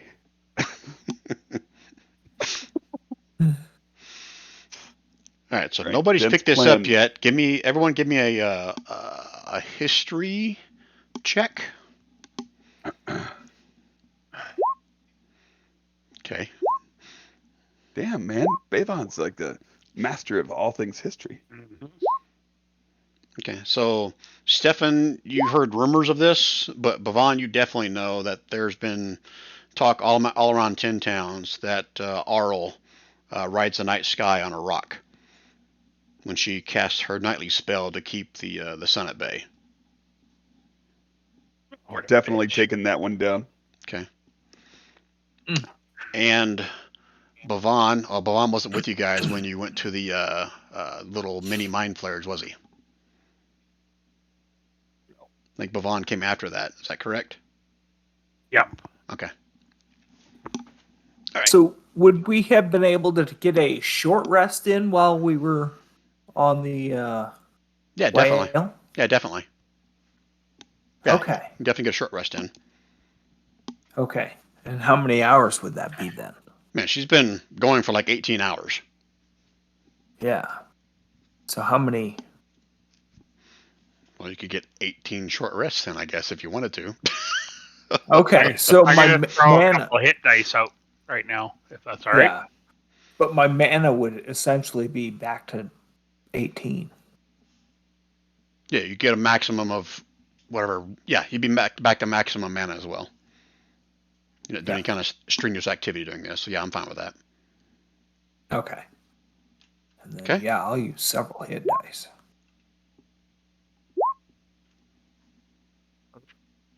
I'm back to full. Use 2. So I never worked out what time you got there, but I'll say at the end of 18 hours, it's getting close to like your normal, I guess, sleeping time. That 18 hours is when she finally stops and she's going to drop you guys off at his one spot. Okay? Anybody else need to roll any hit dice, anything like that? Or ask any questions of Angajuk before she drops you off? I'll take it as a no. All right, so Nope. she pulls up. Again, you guys have 30 feet of vision, so she pulls up right next to the edge of an underwater. It's more like not like a mountain, but like a big hill, rocky hill. And you guys can see it's an underwater cavern that leads underneath or inside this little, I guess, mini mountain underneath the sea. And she tells you guys that it's probably about 60 or 80 foot tunnel you have to swim before you reach an air pocket inside there to where Anga's hideout is. So she will also tell at this point, if she hasn't already, she probably would have already told you this, that once you leave the bubble, getting back in is next to impossible unless she actually comes up and forms it around you. Okay. So she'll tell you that she's going to drop you guys off. She'll be back in 8 to 10 hours after she gets a rest and maybe tries to find something to eat. She tells you guys to go in, make yourselves at home, and she'll be back around that time frame to pick you guys up on the outside of this little underwater cavern. You guys good with that? I'm changing. Yeah. Yes. While we're like in the last bit of travel, I'm changing over to my swimming kind of aspect, Brian. Okay. You can do that during a short rest or whatever? Yeah. Okay. Yeah. Okay, that's cool. Okay. Any other questions before she drops you off? No? Okay. All right, so she drops you off. The module asked me to make you guys do swimming checks and all this shit, but it's only 6 to 80 feet, so I'm not worried about it. So let me do this. I'll go and just switch the map to the little hideout spot. And I'll Is it kind of go ahead. super cold? The water is pretty damn cold. Yes, you will get wet. Ooh. And our cold weather clothing protects us from it, though, right? Like a scuba suit. Not from water. Well, I just checking. It's like a scuba gear and then some furs, right? Scuba fur. You're going to get Scuba wet. fur. And once you get into dry area, you're going to probably need to take your clothes off and let them dry out. And figure out how to warm yourself Start a up or dry fire. your clothes off. Okay? Any other questions like that? Okay. Okay. All right, so let me do this. Switch over to here. I don't know if you guys can see the party token. It's right up here. All Do a black. shift click. It's all black. You want to do a shift click. Still all black. What the hell? Why can't you guys see out of this party token? 1 second. Let me check something here. But I could see where you were pinging. 1 second. I think I got to update the party character sheet to give you guys access to it. 1 second. Got to make this shit work. Edit. We Yep, could that's throw my our problem. characters in, right? Do you want us Says- to throw our character in? Well, no, it says all players have access to this. All players can see it. Let me double check my token. Can have vision. Yeah, that's what I'm double checking. Has vision. Oh, it doesn't have dark vision. Maybe that's my problem. You're going to be underwater, so it's only going to be 30 feet. Let's see if that helps. Okay, how about now? Can you guys see now? No. Son of a bitch. All right, fine. I'll drop you guys on there. Just don't move yourselves because I got to do a little theater of the mind here a little bit. You guys making your way through the tunnel, the dark tunnel, still underwater. Let's drop Pavon in here. Let's drop Dent in here. Let's drop Shorty in here. Brian, should we roll like hit points for short rest if we needed to, before we get into combat stuff? Yep, potentially? do that now. Okay. That's what I asked you guys a while ago to do that. Yeah, I'm sorry. I should have done it. Just stepping away for a minute. Can someone move me when we move? 11. Oh yeah, how do you drop Valen in here? 27. 171. Okay. All right, can everybody see now? Yes. Okay. All right, so this is pitch black. You guys are basically kind of like feeling your way through here. Again, you can see 30 feet with dark vision, but beyond that, it's just pitch black. This cavern goes for like 60, 80 feet before you guys can barely start to see a little bit of light kind of shining through, almost like a surface of water over in this direction over here. Technically, it's more like right about here. You can start seeing some light shining above the surface of the water. So you guys can move to right there where I'm pinging if you want. And then you guys should be able to see what you see on the map. You guys see where I'm pinging, I hope? Yep.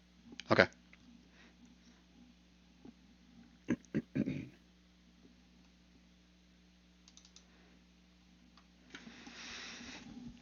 All right, so at this point, you can kind of surface your head above water for the first time.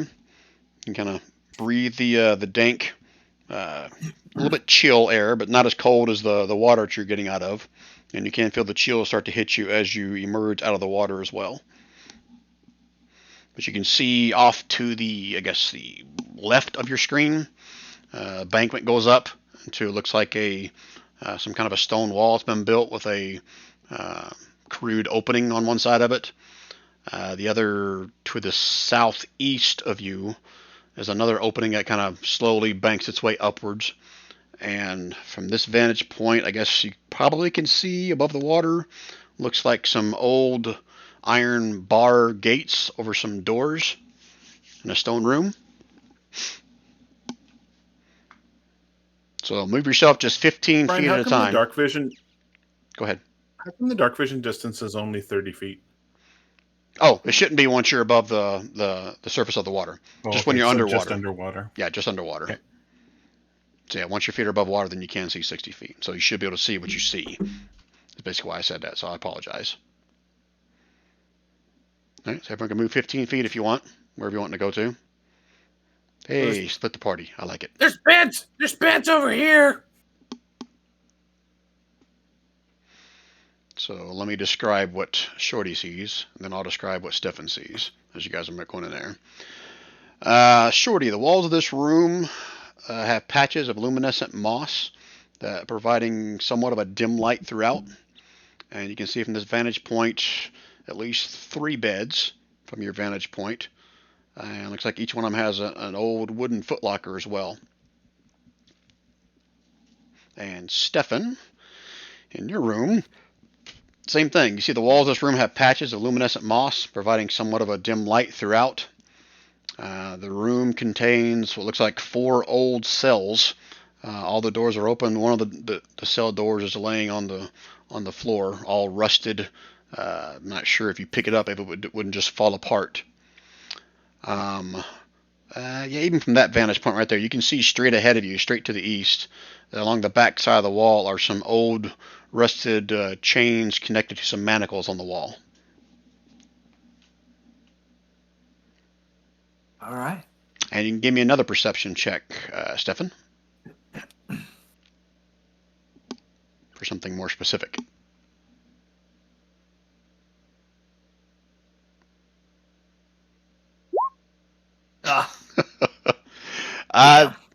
You don't see anything, but you can hear like little splashes in the water all around you. Okay. I'm gonna mention to Dent there because he's closest that hey, we still need to check out this side too. That's exactly what you're saying when you check out this side too? Okay. All right. You guys can move 15 more feet if you want. Where do you guys want Valen to go? With me. You guys okay with that? Valen will go with Stefan. Brian, is that 15 feet because we're in the water? No, I just want to keep track of how far you're going, 15 feet at a time. Oh, okay, I see. All right. That way you're John not going just too far. doubled down on splitting the party. So Don't be scared. All right, you guys are all going back over to Stefan's side now? Okay, so Shorty, you can give me a perception roll as you're swimming over there. You too, Dent.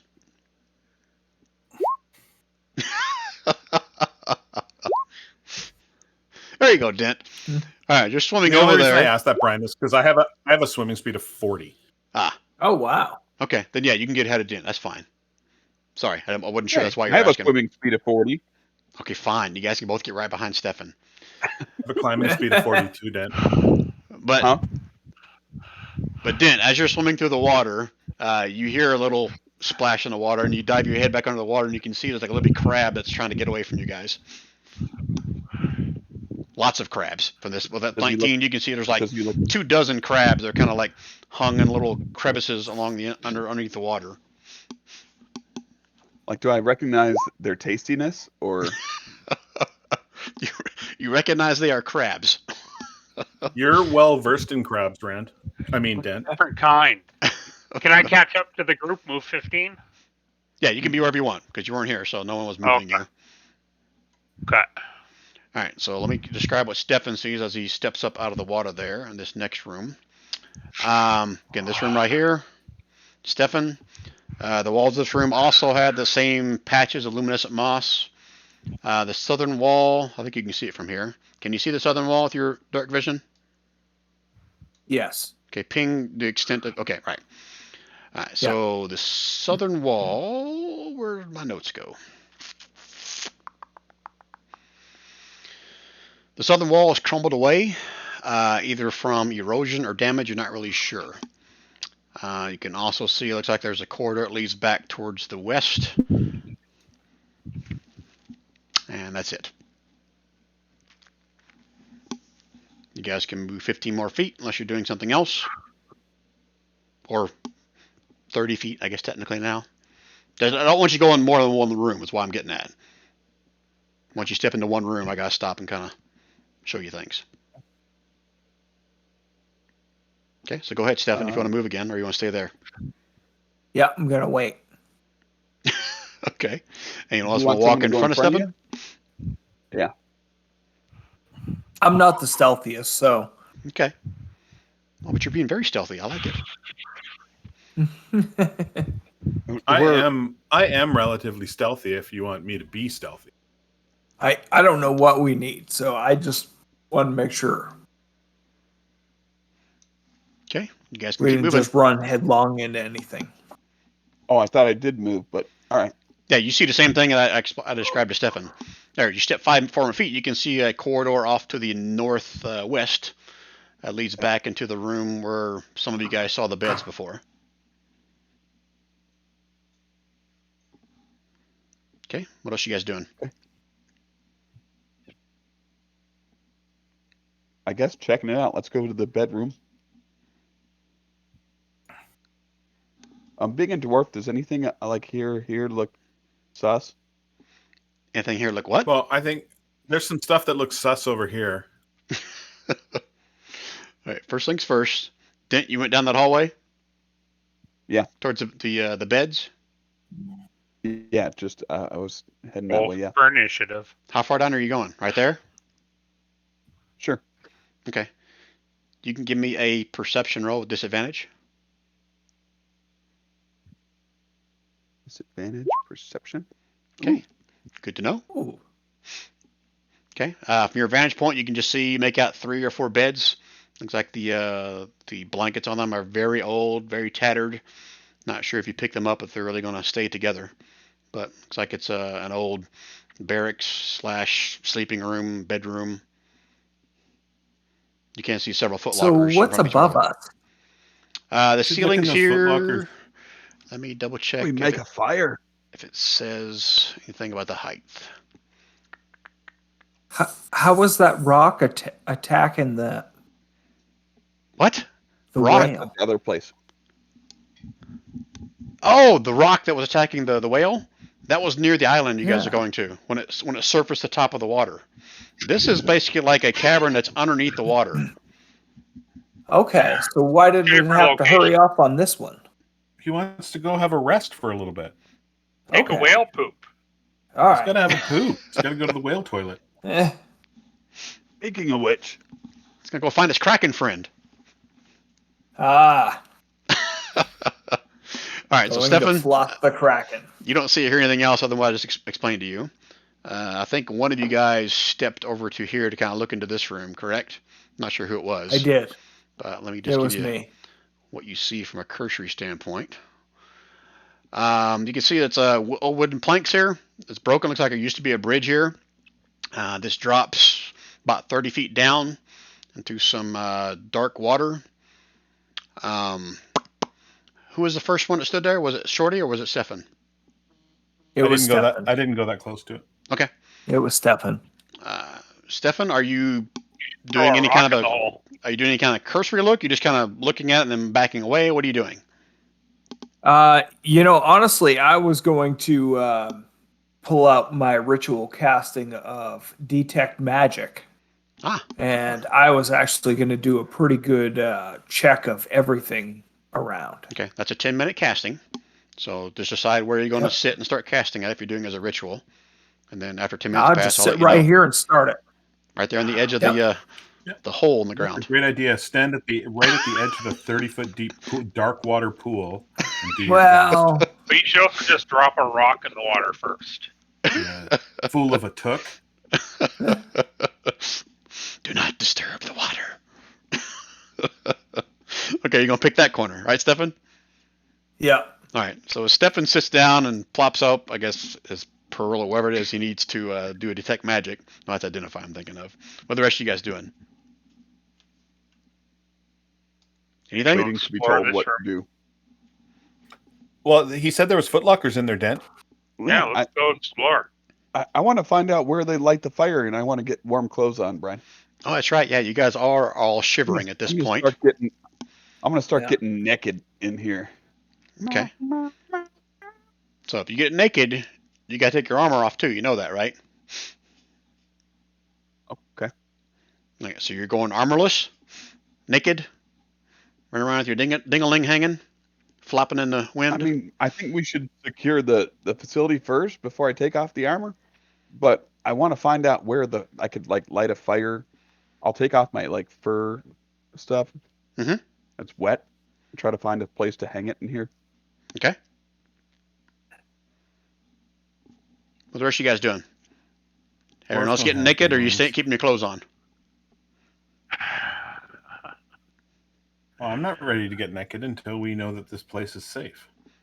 Okay. I'm gonna check Yep. the foot lockers. Okay. Dent, are you continuing to get undressed while everyone else keeps theirs on? Just to make sure. No, I mean I'm taking off like my wet like fur cloak and stuff. You know, the winter gear. Okay, but for you to order really get the benefits of drying out, you gotta take off your armor too. I understand. Okay. I'm not taking off the armor just yet. Okay. So I need everyone to give me a con check. As all of you are shivering at this point. Look at you, stout bastards. Who's left? Oh yeah, Boleyn. And somebody else. Boleyn. Boleyn, can you Boleyn's gonna fight have off to the get naked. effects? It's Wow. a vampire. She couldn't care less if she's cold. Alright, so all of you guys are still shivering, but you don't have any ill effects from it yet. You do know if you stay in these wet clothes much longer, it's going to be harder and harder to keep from having ill effects of that. Alright, so Dent went in there, Bavon went into the barracks room. What are you guys doing in there? Rifling through the foot lockers, see if there's anything there. Okay. Yeah. Kind of At just the peek very around. least, the foot lockers make good kindling. Well, we gotta Firewood. see if there's somewhere the ceiling is vented somewhere where we could light a fire. Yeah. Is there anything obvious, Brian? You guys, Any traces of a fire somewhere? nothing obvious as a fireplace or anything with a chute or a chimney. Nothing in this room. Bavon and Dent. How high is the ceiling where we are? I'll say everything in here is 10 feet so far. Well, it can't be here. Should we rejoin with the group? Yeah. Now, someone was What's checking the ceiling like in here? Yeah, I was going to go through the foot lockers, see if there's anything in them. Okay. Bavon, give me a perception roll. Uh-oh. Oh, hey! Okay. Kicking ass. As you approach that bed in that upper right-hand corner over there, you can hear a very faint voice of some kind underneath the bed, saying something like, Krusty, what are we doing? What are we doing? I tell Dent there's something alive underneath this bed. Like, what the fuck? And I get Dent to come beside me, and we're gonna flip the bed up and find out what's under there. Okay. Before you do that, what's the rest of you guys doing? Stefan's still casting his ritual. Shorty, what are you doing? I'm slowly freezing to death because I can't light a fire because I'll suffocate. So I'm just sitting close to Stefan to share body heat. Okay. All right. All right. Boleyn will kind of do the same, kind of huddle together. Actually, you know what? Belinda's not wearing armor, so she is going to start taking off her clothes. Doesn't really give a shit if you guys see her naked. So she's standing there naked in front of you guys. All right. So Bavon and Dent, you guys are tossing the bed over, right? Yeah. I was gonna just lift it up with one hand. Okay, I got my war pick ready, pointed at him. Pointed at Dent. I like it. Nope, pointed at whatever's under the bed. Yeah, I'm gonna poke Dent in the nuts. All right, Dent. So as you lift up the bed, first off, like part of it starts to kind of break in your hand as you pick it up, but then you also hear the voice from underneath the bed. It's like, no! Oh, please help me! Krusty, help me! And you see a tiny little crab that's talking. As I'm it gonna kind of grab it gently. skitters Grabbing back it into gently. the corner. Grabbing it gently. It's trying to pinch you with its pinchers. Can't really even break the skin of your thing, but it's been like, no! No! Leave me alone! Leave me alone! Don't eat me! Don't eat me! And then you hear another voice from behind you. Let me switch GM layer. Not gonna eat him. I just was grabbing him gently, making his speed 0, Brian. No, he's about to break out into Under the Sea. Yeah. From That's behind a you. lobster. Hey! Put her down. Don't make me pinch her in the nuts. Put her down. Another little crab comes walking out talking. He's got his claws up in the air, like it's going to try to attack you, Dent. I'm going to walk over and I'm going to reach behind him and pick him up like you would any other crab. You're holding him from the back of the shell so he can't pinch you. Hey, put me down. Don't make. And he starts pinching you with his claws, but again, can't even break the skin on you. Yeah. Take that scurvy bastard. We're not here to hurt you. What are you? We're not what are you hurting. We're doing? not going to hurt you. We're not going to hurt you. Relax. It's like, put us down. Here. Oh, Krusty! We're dead, Krusty! Krusty, they're gonna kill us, Krusty! I imagine you can probably hear some of this commotion back in the room over there, Shorty and Berlin. You guys doing any of that? Yell down the hall. Holy shit! Talking crabs! You guys gotta check this out. Alright, so Dent has a crab in his hand, and Bavon has a little talking crab in his hand. And they are continuing to try to pinch you in the hands, and they're kind of like screaming for you to put them down. And we're not gonna. I'll tell it that I'll put you down if you tell me something. How did you learn to talk? Krusty's asking me a question, Krusty! Should I answer him? I don't think I should. I was like, just don't talk to him. Just don't tell him anything. They're probably going to eat us. Does it look like the one We'll Bavon boil is holding some water. is Do what? the, is Yeah. the I'm one holding Bavon's Krusty. holding the leader? Krusty? I think it's the husband. Krusty is the one that Bavon is holding. Okay. Yeah. Can I threaten violence to the one I'm holding? You can do whatever you want. Unless Krusty cooperates. Now, Krusty. Now, Krusty. I don't want to get violent with your friend here, but I'm a bit peckish. Just rode on a whale for 12 hours. Hey, a whale? You're one of Anga's? All we need is... Go ahead. Oh, you know the whale's name too, eh? Well, yeah, I mean, everybody... But you put me down. He looks over at Bavon, starts pinching him in the hand. We all know Anga. I'll set him on this bed here. I'll set the other one down too. They both sit down. They've got their claws up immediately. Kind of snapping at you. I'm gonna tie one of those crab restaurant bibs around my neck and pull out a bit of crackers. Now you can answer our questions. You're no friend of Anga's, you son of a bitch. You're not going to eat me. He crawls back behind the bed and down the side. No. And the other one does the same thing. Crawls on the backside and back underneath the bed. Wait, bring the octopus meat.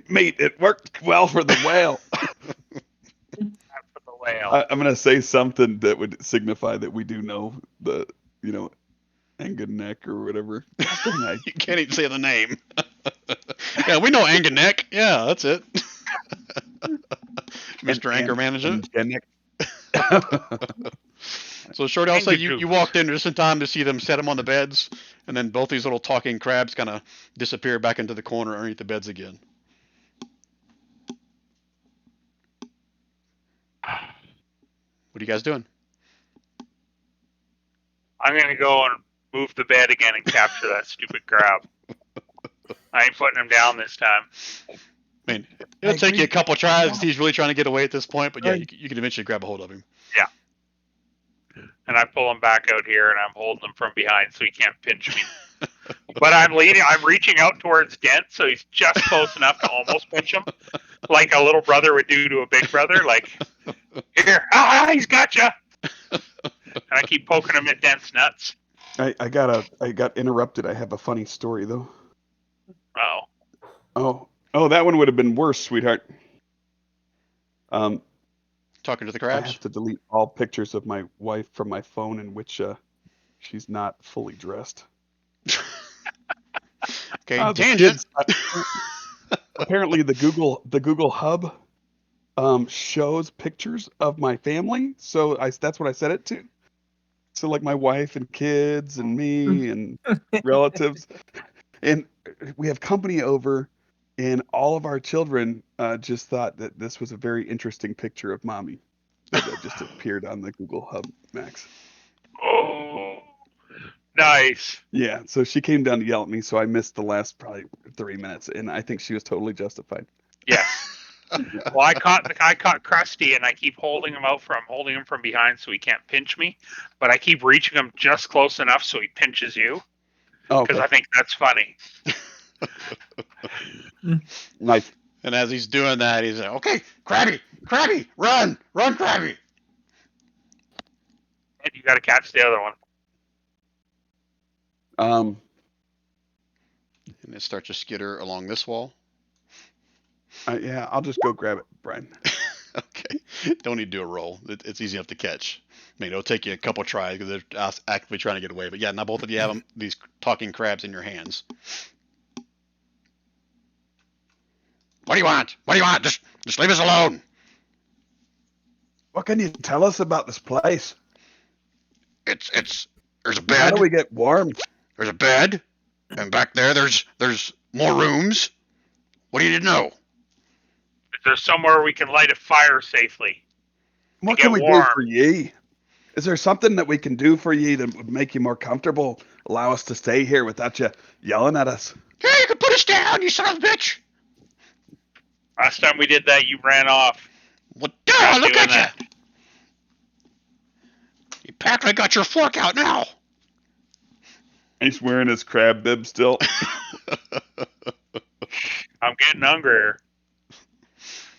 So you asked a question about whether or not I they did. can light a Is fire there somewhere anywhere. to safely light a fire? He's like, what are you, daft? We can't put a fire down here. You need to take off those wet clothes, you stupid, you lovely land person thing. I want to go drop him in this hole. I'll let this one go.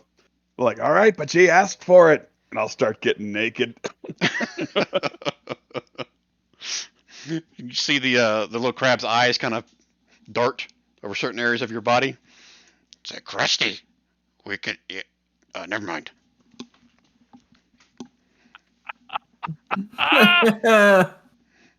So at this point, I say 10 minutes have passed. Stefan, you are casting Detect Magic, right? Yep. And how big of a radius does that work? And does it go through walls? I mean, how does that work? I think it's 30 foot, but let me get it here. Either read it or put it in Tell chat. us why these crabs are talking.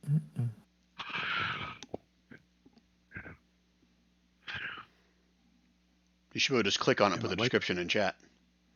I know. Okay. It takes me a little bit. Oh, yeah, you're one-armed. Yep. So anywhere within 30 feet of you? Yep.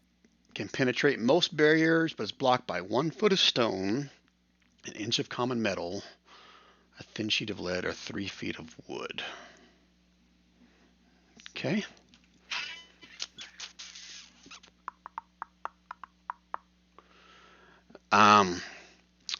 You're picking up an aura of magic along this wall right here. Okay. And let me just double check.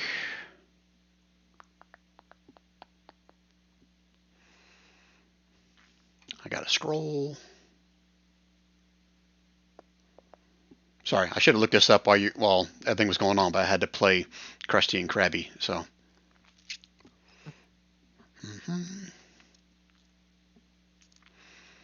30 feet. Except for 1 foot of stone. Yep, that's all the magic you can pick up from where you're standing. Oh, okay. Yeah, no, I was going to check out the whole. I was going to go up here to this other room as well. Okay. I don't know if talking crabs emanate a magic or not, but it's pretty obvious when you walk in there. They're talking. Freaking should. But even when you go into that room, you don't pick up anything else magical. Okay.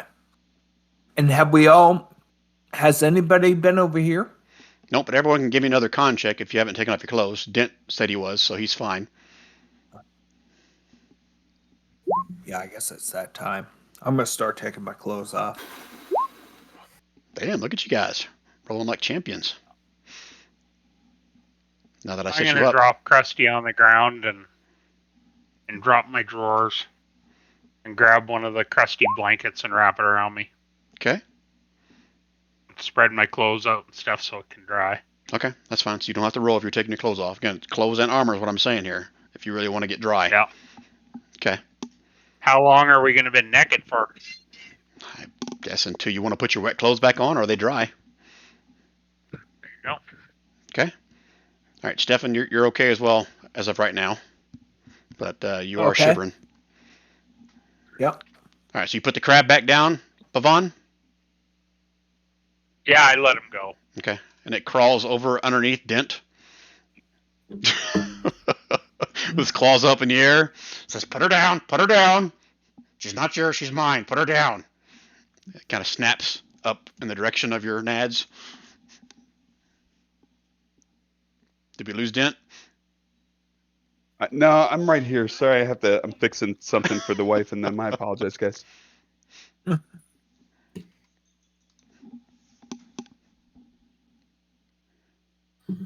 right, so until Dent comes back and tells you what he's doing with his partner, what else you guys doing at this point? I'm gonna take off my armor and clothes as well, and then I'm gonna check out. You said that he detected magic into this wall airspace. Correct. Is that right? Yep. Okay. I'm gonna have a good look at the wall, top to bottom. Check it out. See if I can see anything. Okay. Give me a perception roll if you're just looking. Okay. Yeah, you can make out to where there's what appears to be like normal natural cracks, but they're too square to be natural cracks. Right, yeah. You think there's some kind of a secret door there? Okay. I'm gonna just let the group know that. I'm gonna let Villain know that. Ask her to come over and sort of have a look and see if she can see anything because she's right beside me. Yep. I'm gonna point out the cracks that I saw and how they don't look natural. Okay. She's going to take a closer look, and she's actually going to start feeling around the cracks. Where did I do the character sheet? Brian? Yep.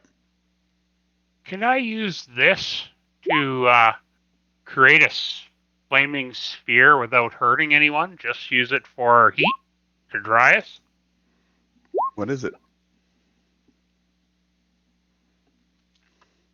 The only question is whether or not it Sphere? generates smoke or not. It just Specifically ignites flammable stuff. Yeah, it's all rule as long as you don't catch anything on fire with it. Then yeah, you can do that. That's what I was thinking. If we step back and I cast it right here, it's a 5-foot sphere. Okay, but only lasts Do up to a that. minute. That should heat this room. But that for a minute of heat, that might help us dry our clothes. You're not gonna be able to dry your clothes in a minute. No, No. it's a thought. So you can know that before Gary, you cast it, so you're not wasting a spell if you want. Yeah, Gary, no, I won't. bring your investigation over here and find this secret entrance.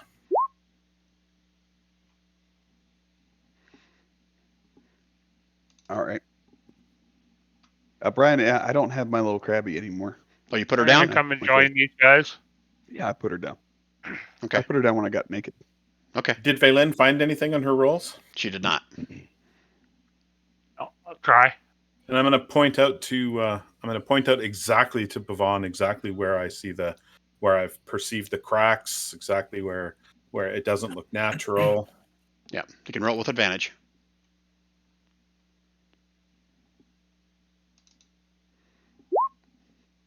There you go. You can see as you look along, or I guess feeling along the crack right there, you can find a couple, looks like loose stones as part of the crack. But you figured out that if you actually pull one out, then the entire door will actually come out as well. So you're able to figure out the secret door opens up, and you guys look inside to probably a 10 by 10 square stone room. Has all kinds of shelves all over it, and there's a shit ton of stuff in here. But right in the middle, hanging on one of the shelves, is a sign written in common, big letters, big capital letters, that says, and I'll put it in chat as well after I say it, says, "Take what you need, leave what you don't. Pay it forward, you scurvy bastards. Anga." It says, "P.S. If you don't, then may Emberly turn your guts into flotsam." And you see there's a bunch of shelves in here with all kinds of stuff on it. I'll put that in the chat of what it says on the sign. You can see there's potions galore, different types of tools. You can see what looks to be like a book or journal of some kind. It's like even a couple scrolls. You can see some kind of a necklace, some kind of a little statue, pretty good sized shell, and several small little chests. Is any of it labeled? Let me read.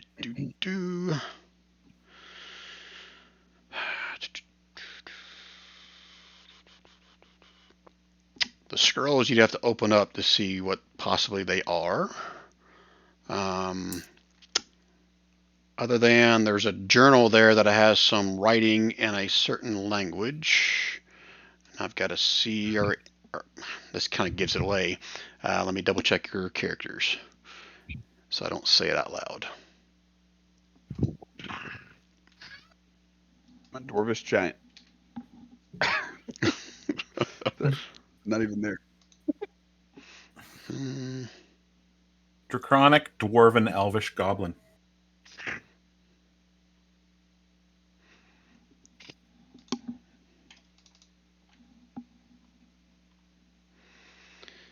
Okay, the cover of it is in a language that none of you recognize, that technically none of you know. I'm not going to say you don't recognize it, so everyone can give me, fuck it. You guys recognize that it's in Druidic, but you can't read it, because nobody here speaks Druidic, I'm assuming. Got to see it on everybody's character sheet. No, I think only druids can speak Druidic. Yep. Thought there were sometimes you can learn a different What if you language. took it in elementary school? No, I'm pretty sure it's like supposed to be kind of like thieves' camp, like their secret language. But I that might be a 3.5 thing. Okay. Third edition or second edition thing. Okay. Looks like it's two different words, something in Druidic. Nothing else in there has a label on it. Seems dumb that Ango would tell us to take only what we need, but not give us a way to figure out, not let the scurvy bastards figure out exactly how to know what's actually in there. Yeah, that is kind of effed up, isn't it? Guess you have to do a further investigation, see if you can figure out what they are. I'd be smart. What? Don't John us, Brian. I'll start investigating as to what the ingredients are in the vials. So 8, 11, 12, 13, 14, 15, 16, 17 potions. There's some obvious stuff in here. There's like a set of thieves' tools. There's several sets of dice, gaming sets, carpenter's tools, alchemist tools, cooking utensils, navigator's set, a large map of the Sword Coast, pearl necklace, and a little statue of a tiny octopus. How about that? And a giant conch shell. Honk. Like giant. Ken's It's like gonna the blow size it of now. like a common bowling ball. That's how big this thing is. Ken's got a Interesting. blow in it. Okay. Excuse you. Oh, you are gonna blow into it? I'm not over there. I'm just playing around. But Oh. if they tell me that there's a room of treasure, I'll come that way. Ken, get over here. Check it out. There's some cool shit. Just come out, giblets all flip flopping in the wind. You and Valin standing there buck naked. Bavon kept his britches, his G-string on. Nice. Got the thong. Oh, you're still wearing a thong? Roll con save. No, you're fine. Everyone else roll a con save. Just because they have the second one, because they have to see us all naked. Yeah. All right, so Bavon, you're gonna start. Shorty's got Renee's on her. You're gonna start what, investigating some of the. Investigating what the ingredients are. Okay. How long you guys want to take doing this? So if you guys want to take a half hour or more, then I'll say that I'm not gonna do it like a roll 10 thing. You guys will figure out what all's in here. You guys What tell the me. hell else are we going to do?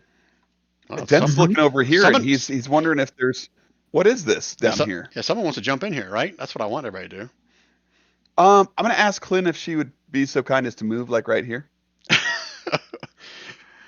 She kind of rolls her eyes. I've seen it all before, Dent. It's okay.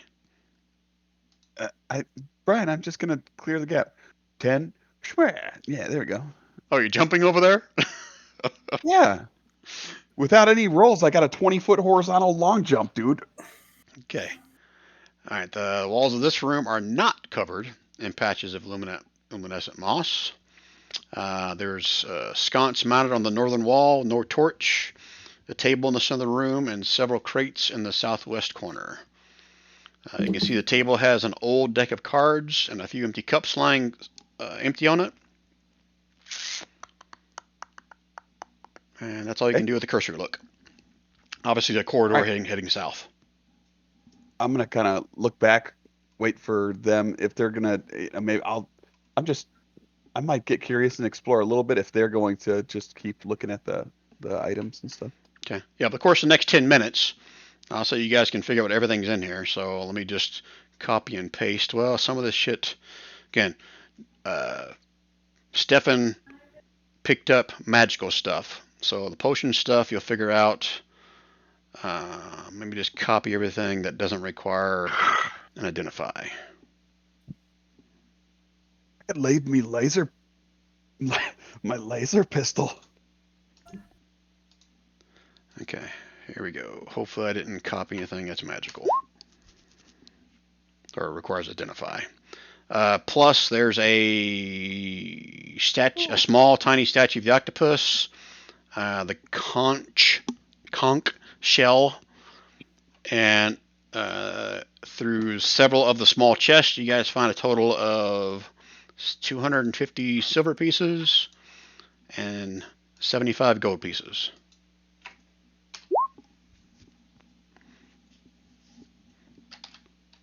All right. Dibs Is there on I'm stuff going to the take a pencils. potion of water breathing. Is there stuff that is going to need identify in order to be able to identify? I'll say that Stefan's detect magic was still up by the time you guys opened that. So you get specific magical auras off of the conch shell and the little statue of the octopus. Obviously the potions are reading some kind of magic, but you guys figured out what all they were. So who can do identify as a ritual? Stefan? Not me. Not that it matters. Who can do identify? We're going to have a long rest in a couple minutes anyway. Oh, I don't think Bolin I has that. cannot identify. Oh, Nobody has identify? You didn't. I thought you got identify. I but thought it's you've been not one of identifying. my. No, Stefan had it. He's been saying it since the very first session, identifying what the things were in that very first cavern, right? Or was that a different character? There's somebody else. There's Got it. Clay. Oh, I've got Bhavon, you do have it? identify. Oh, you do have it. Yeah. Okay. Do you I've have had to look. Do you have ritual casting? I- You don't. You don't. No. Okay, so you just have to burn a spell slot to do that, or a mana point. Mana point. It allows you to identify one item with identify spell. So which one do you want to try to identify? Or are you going to burn both of them? It's a level 1 spell, and you're going to get your spell We're slots gonna back get after you it. finish I'll the burn them all. rest. I'll do whatever we need. Okay, so you burn 2 more mana to identify both of them? Yeah. Okay. Yeah. All right, so the little statue of octopus is just that. It's a figurine of wondrous power that is an octopus. So just like a raven, just like the whatever other figurines there are, this one will turn into a octopus. And then the conch shell. I'll put that in here. The full description. But summoning. I think that's a good way to feed. Yeah. Oh yeah, it says right there, used to feed. I haven't even read that yet. I guess technically I probably shouldn't have put that parentheses part in there, but yeah, that's what they use to keep Angajuk happy. Cool. I started Next time reading we it get like, on oh, this is Angajuk, great. we blow the conch and Angajuk has a feast. Yep.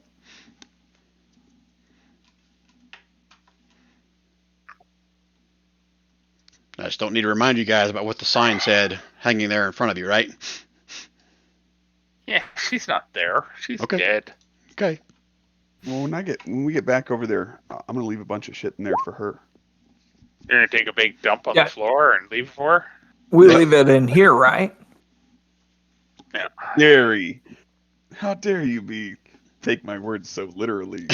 Because I played enough games with you to know. The dent is up on the table and they're dropping a deuce.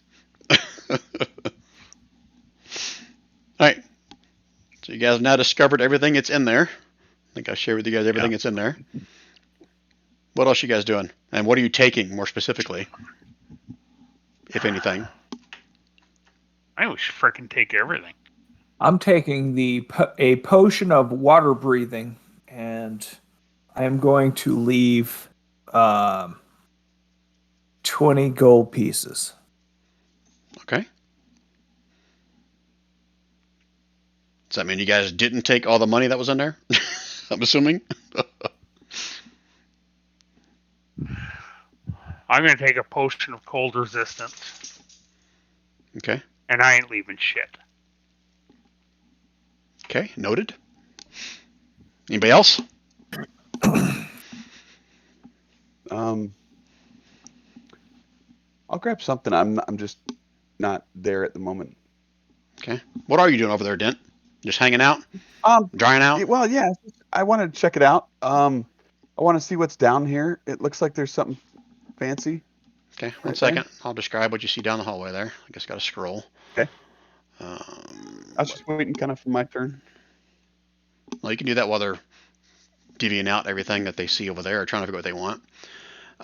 Down that hallway, you can see what looks to be like some kind of a statue in the center of the room, with its back to you. Appears to have like a large flowing hair, like a female statue, or maybe a guy with flowing locks. Not really sure. And Pirate turned to stone. And again, there's no luminescent light in here, but you can see the Now, floor. does the statue look placed like it's on a pedestal, Brian? Sorry to interrupt. It's but raised. he just It's said raised up something like that- maybe on a. I guess what you call it, a dais, like maybe like a foot up. Dais, yeah. Yeah, but it's all stone. Okay, so it's not like a basilisk just happened to see somebody. This is like a pre-planned sculpture, right? From that vantage point, you see a statue on a dais. But Oh my! more importantly, you can see a shit ton of coin, gems, and other valuables on the floor of this room. Do I see any signs that tell me not to take them? What would you consider a sign not to take them? Dude, we literally just saw a sign that says, "Don't take it." Okay, so as you get further Unless into you- the room, there's a very faint glow that originates from the face of the statue. So it's on the other side of you at this point. The floor, like I said, the floor of this room is covered in gold and silver coins, gems of various size and luster. And that's all you can see from that vantage point. I feel like this is a trap of some sort. No, everything's Is free my here. dent sense tingling? That's what the sign is said, my- right? Everything's free. Is No my consequences. is my dent sense tingling at all? Well, it's dangling below you because you're naked. Is it leaning to the right or to the left?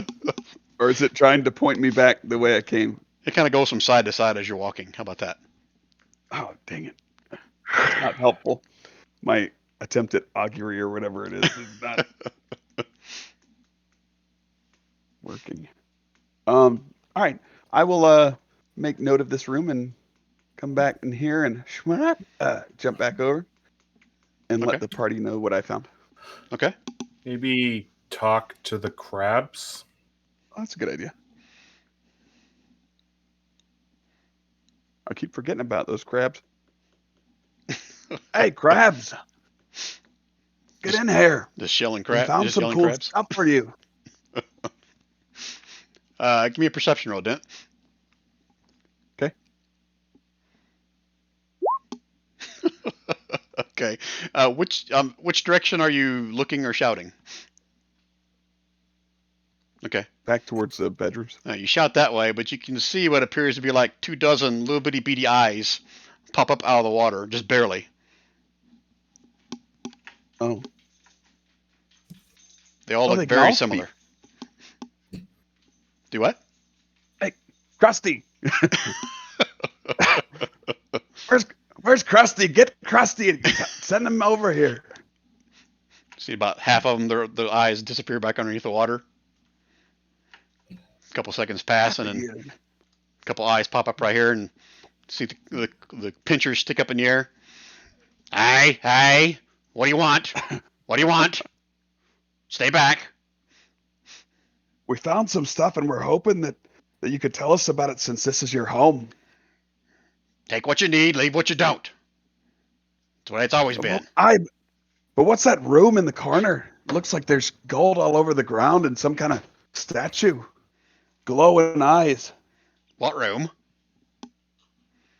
It's across this broken bridge. You want me to take you there?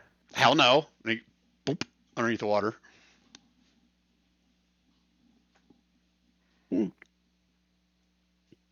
Krusty? Disappeared under the water. There's still about a half a dozen little eyes sticking above the water looking at you. I don't think I was supposed to go in that room. Tell everybody else. Okay, what do you guys do with that information? What information?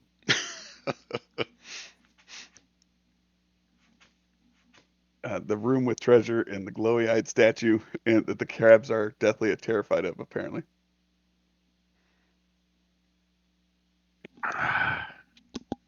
Well, let's go poke it. We don't have to poke it.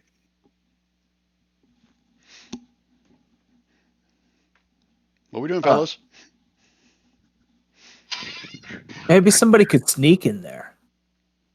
Is my it hasn't been long enough for my armor to get magically dried, right? Did anyone get prestidigitation by any chance as a cantrip?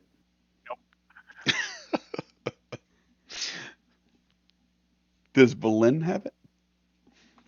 That's a good question. Let me double check. I don't think she does, but let me check. She does. Look at you, you Not lucky that bastard. Dent would know anything about that, but I wonder if any casters have some kind of spell that dries stuff out. Does that dry stuff off? Pretty sure. Instantaneous It's like- clean or soil an object. No larger than 1 cubic foot. Clean. You chill, warm, or flavor up cubic foot of non-living material for 1 hour. Fuck it. I'll say precipitation works. Sweet. Yeah, so Yeah. she can probably take like the next I'll say half an hour to dry all your clothes off. Sweet. And then we put it back on. I have it too, so we can do it double fast. Okay. Sweet. Okay. So I guess technically didn't Valen realize, probably wouldn't sorry. have she probably wouldn't have got naked then. She probably just would start casting on herself. Okay. Yeah, so you guys Stefan take a would. half hour. You guys can all get your clothes dry between Valen and Stefan. You guys can put your armor back on if you want. Okay. Okay. Now what do you want to do? We should sneak in that room and see what's up. Well, first, I mean, The Should room we that he think- just jumped into? Is that the room you're Yeah. talking about? How are we Yeah. going to sneak? How are we sneaking over top of the 10-foot crevice? I don't know. Sneaky people. it's only 20 feet.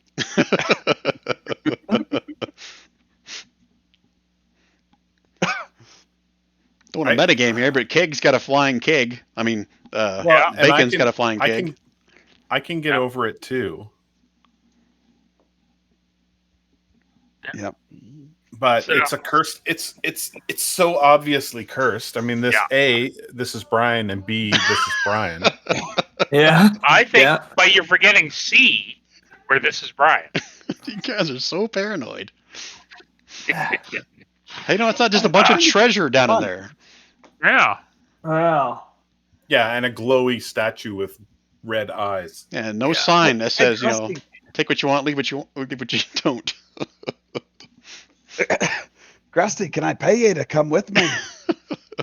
Are you shouting that? Yeah. Okay, about half. I'm like gonna go swish the water around after I'm dressed and stuff. Kind of swish it a little bit, like with my finger.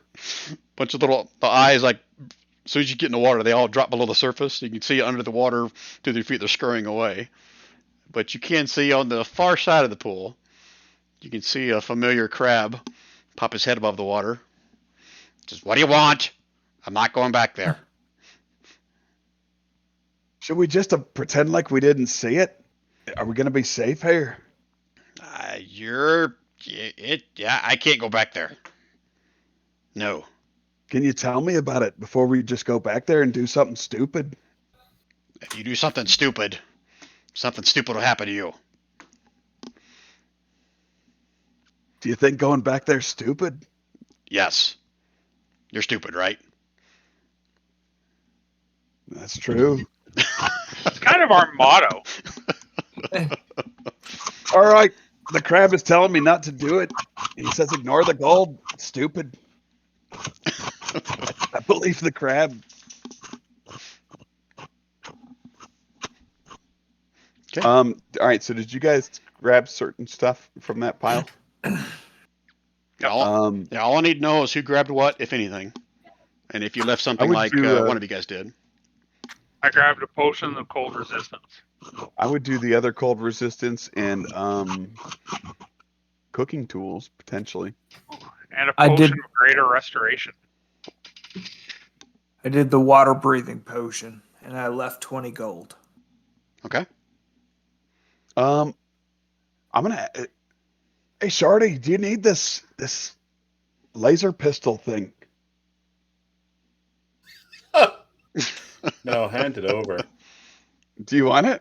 Do I need anything with 3d6 damage with basically unlimited range? That's all good. Oh, I didn't know. You're It's about got to fight. You're about to fight Arl. But if you want to leave something behind, leave it behind. I have a laser pistol. I think he's I'm asking offering you it if to you want another laser pistol. I've only got so much room to carry crap. I've got a Sure. laser pistol on my side and a laser rifle on my back and a short bow. It's up to you. This one has 20 shots left. I'll take it if nobody wants it. Oh, that's a good idea. Oh, I'm dude, not- because he's like an artificer, he's probably super good at learning how to use I'm that. not sure how your laser pistol has 20 shots left, but okay. It had 20 out of 30. I've never used it. They all started with 17. No. We rolled for him, dude, individually. No, we rolled Yeah. for them as a group, but okay. No, each one was Okay. rolled individually. All right. Okay. All right. So the laser anyways. pistol or laser rifle, which is it? I have a laser pistol, Okay. 20 out of 30, weighs 2 pounds on my character sheet. I'll give this to I guess Pavan if he needs it, Yeah, sure. Okay. I'll take or it. if Shorty has one that he wants to give the Unless other Shorty one wants to. the extra bullets, because Yeah, he's got all that other shooting stuff. This is the problem. The problem is you can't just take the bullets from the laser pistol. Yeah. right. You'd have to just switch pistols, is what we're saying. Which is like, what we've done in the past. Mhm. But sure, I'll take it. I'll carry 7 laser pistols on me all at the same time. Well, I'm just saying I don't have enough room to carry No. another laser pistol, which is the reason why I wasn't carrying it. I wasn't just carrying them all in the first place. So why don't I carry it, and when you run out of ammo There you go. and you run one out, I'll hand it over to you. Which is the reason why Rand was carrying it originally, but now he doesn't want to carry it anymore, so I he's was going to give it carrying to it. you. I thought it was a weapon. I was going to use it eventually, but I suddenly just thought I want to get rid of it. Anyways, not a big deal. What a conversation. Okay. Brian, for the cold resistance potion, cooking tools, and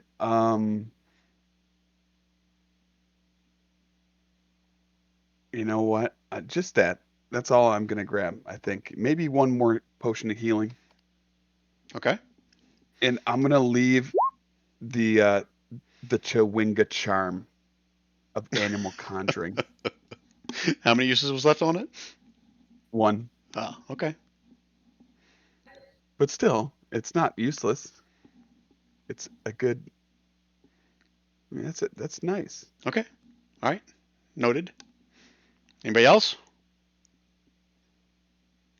Okay. So that's it then.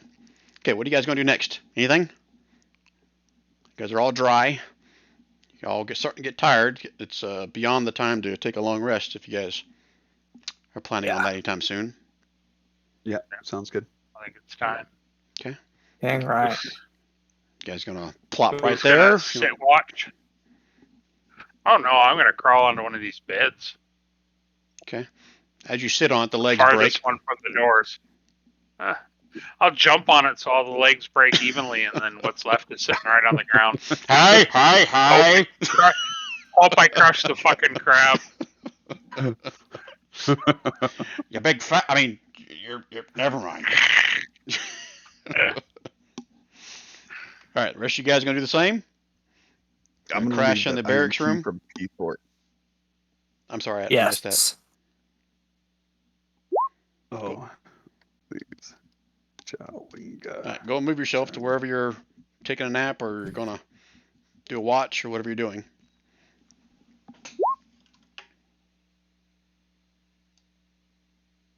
Okay.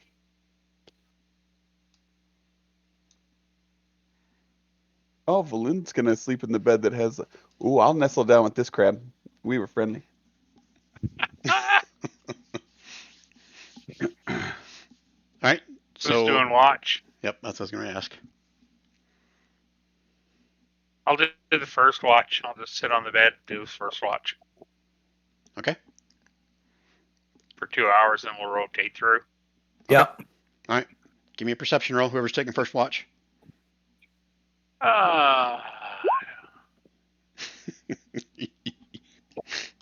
Okay. Good to know. Nothing other than just hearing the occasional drops of water in different spots within the cabin around you. Who's taking next watch? I'll take it. Perception roll. Okay. Same thing you. 2 hours pass. Nothing going on. Who's next? I'll do it. Oh, did his. Okay. Sorry. All right. Just clicked it. All right. So, no, I'm not going to do it. Eh, You hear crabs fucking.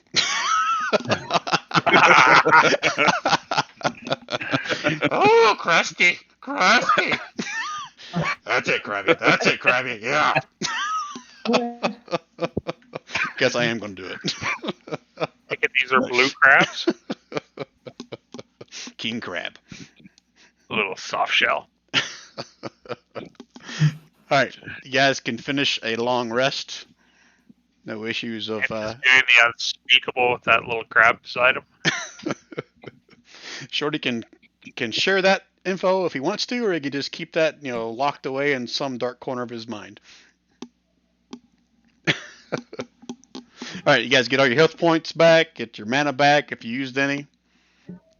Sweet. Next day is back up. Die. I'm gonna create another healing potion. Oh, look at you, Mr. Fancy Pants. So at this point, you guys can probably head back out for Anga if you want, unless you guys are going to explore any more of this area you're in. Feel bad leaving all that treasure. Well, But it'll go so bad if we do it. maybe when we come back this way. Maybe on the trip back when we're feeling really powerful, when we're level 8. Wow, I'm surprised. Right, Brian? I thought for sure that was going to be way too tempting for you guys. For a second, What I thought Dent was going to go there by himself. I'm seeing some maturity here. Some maturity in this group right now. Some restraint. Did my wyvern scare you that much that you're worried about, a little room with a bunch of gold on the floor? Just 40 hit points or an attack. Yeah. I might have done it, but it was like, oh, there's a bunch of gold there. Well, this campaign, there's no use for gold, so yeah. Okay. But there is we can always say we did it. Well, no, Dent wants gold for his ferry operation. Yep, I see your whispered note, you who just sent me that. So we're good. Okay. Okay. What are you guys doing? You guys heading back out looking for Angajuk? Yeah, I thought we were supposed to wait 24 hours. No, 8 to 10. Oh, okay. She'll be waiting for us. All right. All right, so Yeah, just so I'm ready. clear, nobody took that conch shell, right? Nobody took the Oh, statue oh, of shit. power, right? Oh yeah. No, we need the shell. I'm sorry, I thought someone else took it. I thought figured that we could blow the shell as we were waiting for the whale, feed the whale the things, and then put the shell back. So we don't need to take it with us. I figured we could keep it with us so that we could blow it to make him take us back home. Yeah. Okay. It's up to you though. No, it's not up to me. I think that's the way to go is we keep it and just keep feeding old Angajuk whatever she wants. Are you going to leave anything for it? You know what? I'll leave my whip. Ooh, I got that whip that can control the dogs. that's right. And I'll give him my whip to give him to control the dogs. Because the dogs are gone. Yeah, I was just thinking we're probably gonna stop back by here on the way back, right? So Maybe. Yeah. yeah, I think we should take it with us. If Yep. I think we should just take everything and not leave anything, but that's just me. Eh, You guys tell me. I just got to make a note of it, whatever you're doing. no. Not I. Not I what? Taking the conch shell, leaving the whip. Leaving the whip. Yeah. Leaving both whips or just The one dog. of Both. One whip. Oh, okay, just one? Just one. Yeah. Okay. Yeah. It's a beast controlling device for a beast controlling device. There you go. Yeah. them? Okay. So I'll give him mine. Okay. So you're going to have the conch shell on you then, right, Stefan? That is correct. Okay. Just Yeah. add it to your character sheet somewhere. All right. Okay. You guys are going to It's head back squishy. down the corridor now, or is there something else you guys want to do before you leave?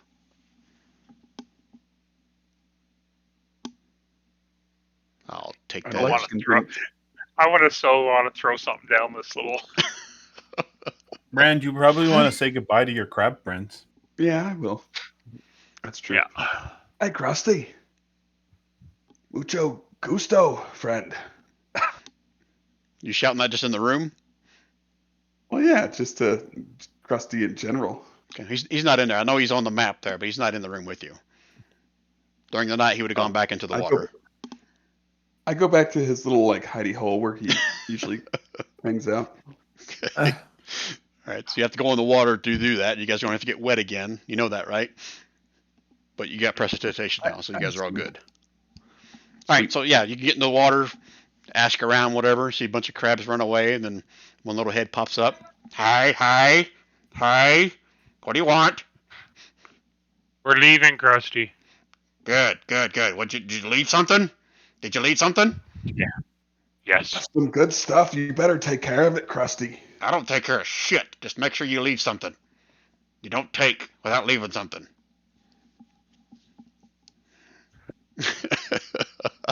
I'm sorry, just popped in my head. Krabby shouts up on the side. You left something last night, Mr. Krusty. It left something crusty last night. Oh, gross. All right, so you guys are heading back out to Anga, right? Yeah. All right. So you guys swim through the dark water again, kind of feeling the walls as you go. As you guys get closer to the outside, you guys will see that there's Anga with her blowhole kind of to the side, facing you guys in the cavern. As you guys all come up close to her, she pulls back from the cavern, and then the bubble comes back up, encompasses you guys and what's left of the old wooden ship that's mounted to her back. Sweet. Cool. And you guys will start heading out. Wait. No, we got to we're blowing the thing before we do that. We feed the whale, remember? Blow the conchi. But we could blow it while we're going. So they swim alongside us. Well, no, Yeah. it's for the whale to eat. I just thought that we I were know, doing but that before we... They All right, never mind. stay with us once we blow it. 1D, whatever, and Within 10 minutes, 1d4 plus 1 octopus will arrive and stay within 60 feet of you for 1 hour. So we can be going, and those octopus will just swim up, and Angajuk can just snack on them at its leisure. Wait, what happened with the figurine, octopus figurine thingy? Did Shorty grab that? I don't think anybody grabbed it. Not my notes. No one grabbed that. No. All right. I grabbed the conch shell of octopus summoning. Right. Yeah, that's fine. All right. So Okay. you are, or you're not going to use that when you get onto Angajuk? Well, I will be when she says she's hungry. If that's right away, then I will do it right away. Do you have that conch shell like out in the open? Do you have it like in your backpack? How are you packing it? I just have it in my bag. Okay. Right next to his nuts. Not that bag. Angajuk is going to know who owned that. Is that a bulge in your pants, or you got a conch shell for me? Oh, that conch shell used to belong to my druid master. Yeah. Where'd you Honestly, find that? I think it's one of those things that you cannot take away from like the location. It'll go back to wherever it was. No. I think you should feed the whale. Okay. Yeah. If it's hungry, I'll ask it if it's ready to feed her. And she'll tell you she's always ready to eat. What do you got? Okay. Yeah, if we're gonna do it, let's do it. Yeah, I'm waiting. I thought we were gonna blow the whole shell thing so that it didn't see the shell. So this is gonna be awesome. All right. So you're pulling out the conch shell, Stefan, and you're gonna blow on it, right? Conch. Yeah. Now we're on its back, so maybe he had a point. Like not being out in the open. Like Yeah, maybe he can't tell that. Hey, wait a minute! I know that sound. dinner arrives. All right. So is that what And you're we doing, traded Stefan? something for it. We While left you're something. 100 feet below the surface is the perfect time to do that. All right, Stefan, it's yours. What are you doing? Yes, let's blow it. Okay. So you pull out the conch shell and start blowing on it, and then Anga kind of slows down. She's like, "Anga, is that you? You got Anga?" It's getting all excited. It's like spinning around in circles, like it's trying to see what's on its back, but it can't see. and I'll comment, and I'll tell it. It's we were able to borrow the conch shell to feed you for a while, but we'll return it when we on our way back. It was in the cave that you led us to. And her circling will kind of start to slow down a little bit, and she seems kind of like limp as she's swimming along, as she's somewhat like sad. But after a few more minutes, roll me a d4. Stefan. Yep. Can we give it the conch shell to blow itself? If we like fasten it to its blowhole? I don't know. You could certainly try. All right. So I after think that would be sweet as shit, dude.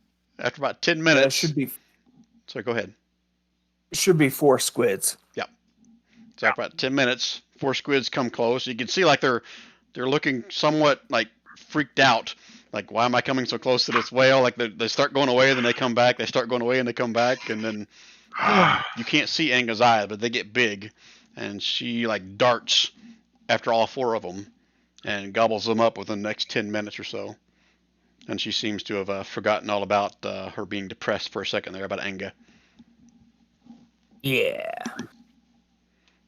And she will continue on her mosey way, doing the same things before, kind of stopping at every little shipwreck, every little shell and stuff that she has a memory about, and just bore you guys to death about all the details about every little thing that she's seen in this underwater world that you guys are in.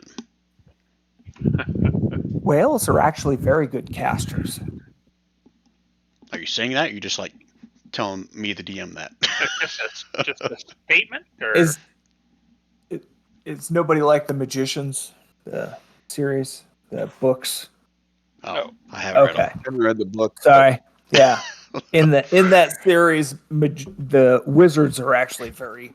I'm sorry. Whales are very powerful wizards. Oh, really? Yeah. Interesting. Yeah. That's I've odd. watched the series, I thought, but I didn't catch that. It's near the end. You find that out. Oh yeah, I probably quit like 2 Yeah. or 3 seasons in. So, anyways, sorry. Okay. All right. So Angajuk tells you guys it's probably another anywhere from 10 to 18 hours. Again, she's got an idea of where the island may be, but like you said before, it doesn't stay in one spot. It's like a floating glacier that's now an island. And as you're getting closer, she tells you it's kind of shaped in somewhat like a broken star shape, snowflake shape, but it's pretty giant. So someone roll me a d6, please. Don't care the first person to roll it. oh, you got it. Did someone roll it or no? Yep, Yeah, I that's hit it now. Okay, so you guys are approaching about the 8-hour mark when Angajuk starts to share with you guys that she thinks she's found it, and she kind of circles around this giant iceberg 2 or 3 times, kind of not breaking the surface, but kind of going up close to the surface and back down again. And after she does that for like another hour of circling this thing 2 or 3 times, she shares you guys she's pretty sure that this is it, and she's would have noticed that there's, let me double check the map. I think there's only a couple spots where the ice is already broken open.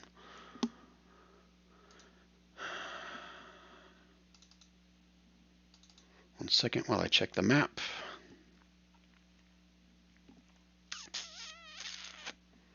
Wow, that's a big ass map. All right, so actually more than that. So as you guys are circling, she's going to point out everything like she always does. And as she circles the island, she's pointed out 1, 2, 3, 4, 5, 6, 7, 8, 9. 9 different no, these aren't sunken. These are ships that have been marooned on the iceberg edges, like near the beaches of it. But she tells you that there are 2 spots that she's seen where she feels safe to surface. One's on our north side of the island, one's on the south side of the island, which is close to what she says is an old frost giant dock. And there are also 2 of those, I guess, landlocked, crashed ships near the shore of that dock.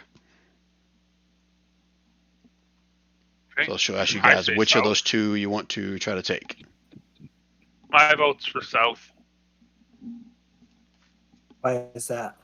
Look at Shorty. That's closer to the frost giant encampment that we're looking for. Okay. Valin will tell you she's not sure exactly where the Frost Giant Fortress is on the island, but if she were a guessing woman or a betting woman, she'd say probably in the center of the island. But if they have a dock there, then there's probably groomed or remnants of a road that would lead us there. Possibly, yep. Right? That's my thoughts. Yeah. But I'm open for anything. So What's the other besides the dock? north. Brian? Just north. North side, Yeah. there's not a dock And there. how big is this island? I knew you was going to ask that question. It's freaking giant. Waikiki. Let me see if it says on here anything about travel or overall size. 1 second while I read this. No problem. Well, if it's for giants, it's going to be a pretty good size, I bet.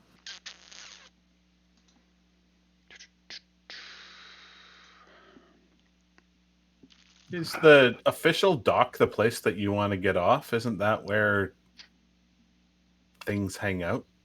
Well, so where's the rock at? Like, where's it? Has the Angajuk been attacked by the rock? She won't be able to see the rock unless she surfaces. Well, I understand, but has she been attacked multiple times at the dock, or has she been attacked multiple times on the north side of the island? You see what I'm saying? That's the. Let me roll something real quick. She said she's only been to this island twice before. One was probably about 3 or 4 days ago, and she says she wasn't attacked during that trip, but a previous trip here, the rock did attack when she surfaced. What did she take here 3 to 4 days ago? I was wondering if you guys are ever going to ask her that. I guess technically Valin should have asked that, so that's my fault. So a few days ago, there was a female and like a little weasel that came to her bell there where you guys were and wanted to go to this island as well. So that's a total F up on my part, guys. I apologize. So as Angajuk would have explained this to her, Valin would have recognized the description of this woman as being Nas Lantamir. She's the one that stole her professor orb. But Valin That's also the jerky one that he doesn't like. right, and Valin also would have already thought that Nas was heading here for the same reason, to find the Codicil of White, because she's after the same thing that Valin is. My gosh, are they going to have a cat fight? Let's go. And where did he drop her? Where did he drop him off? Dropped her off on the north side of the island.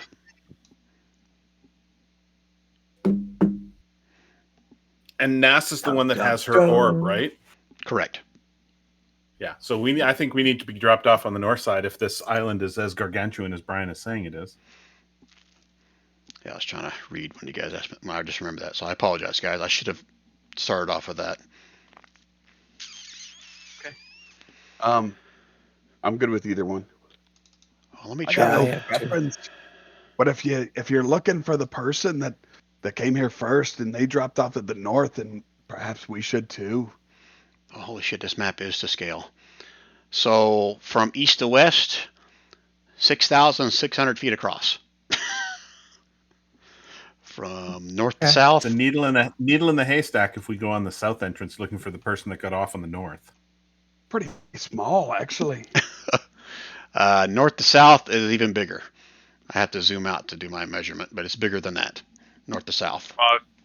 If the person we're hunting got off on the north, then let's go to the north. Right? Maybe there's tracks we can follow. Well, Valin will tell you guys you have two goals while you're here. One is to get her Professor Orb back from Nass, and the second is to find the Codicil of White, which should be in the Frost Giant's old fortress. We could get to the Frost Giant's fortress. I don't know. Well, if it's in the center, Yeah, the dead heat. then that part doesn't matter. No. Yeah.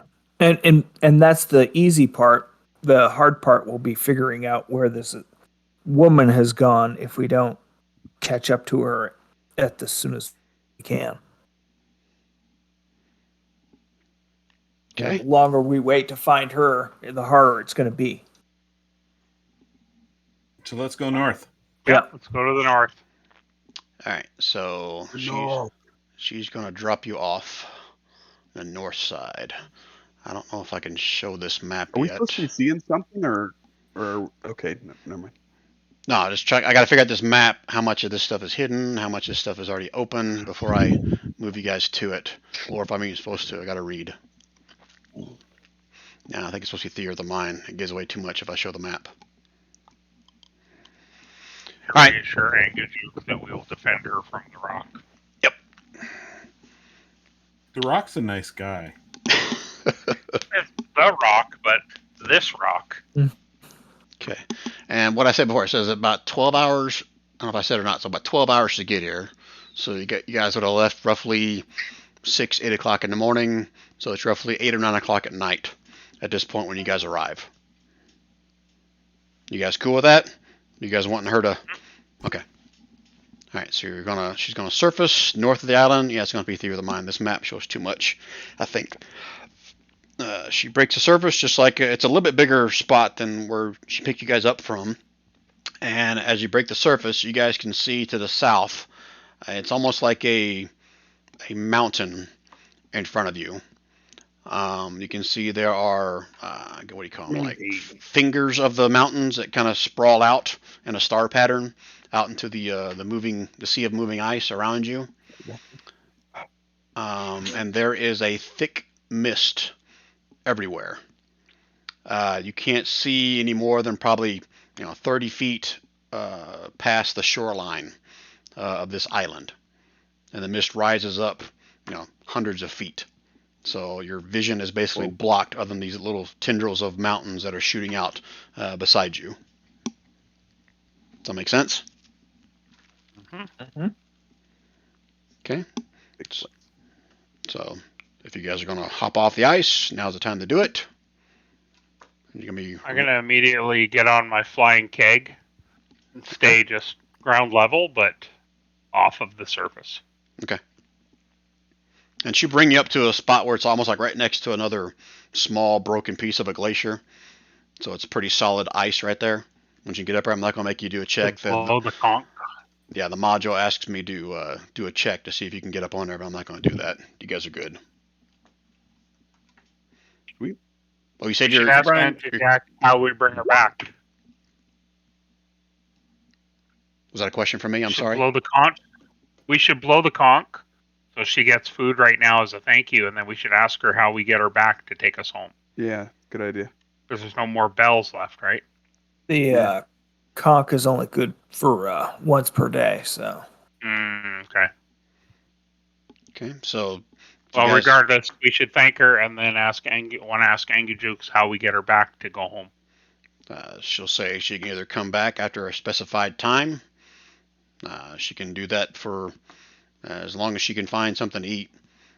She'll continue to go around this island, but she said if it's more than 3 days, then she'll move on.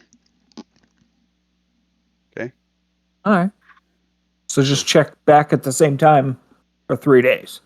Same time, once a day, every day, for 3 days? Yeah, that works. How about the same time every 2 days for 6 days? You just said if it's I know. longer than... Throwing it out there. No, every day for 3 days. Time every 2 days for 6 days. Well, she can go find food elsewhere. 2 days, she has time to go find food and come back. I got your logic. I thought I heard your logic in there. Yeah, you're bagging when I'm mowing. Yep. So is that what you guys want? You want to ask her if she'll come back every 2 days for 6 total days? No, I think if we're not done with this island or what we need to do in 3 days. Yeah. Yeah. Although you said it's 3,000 feet across, so travel time's going to be interesting. But we should be able to do it. Yeah. All right. So what is it? Is it come back every 2 days or every every day? for 3 days. Okay, every day at the same time between 8 and 9 o'clock at night. Yeah. Okay. Right. So she'll agree to that as long as you continue to use that conch shell to get her some more octopus. Yep. All right. With that, she'll recede back into the freezing cold waters of the night and bloop, disappears. So from this vantage point, it's probably roughly 500 feet of, what do you call it, shelf ice before you even reach the edge of the shore, if you guys want. So anything you guys are doing other than just walking across the ice to reach the shoreline? Looking for trails or tracks or any sign of activity. Oh, you're looking for the tracks of the former one that was here, right? Yeah. Okay. Angajuk said it was several days ago, so your chances of finding any tracks are going to be pretty much slim and none. But you can roll me a survival check if you want.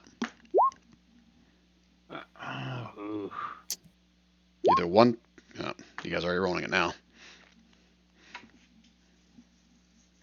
Oh, Gary rolled the survival check. Yeah, for the record, Gary, let the Yeah. people that are good at survival roll the survival checks. Sorry. You know what? Don't worry about it. One other person can roll it, and that'll be it.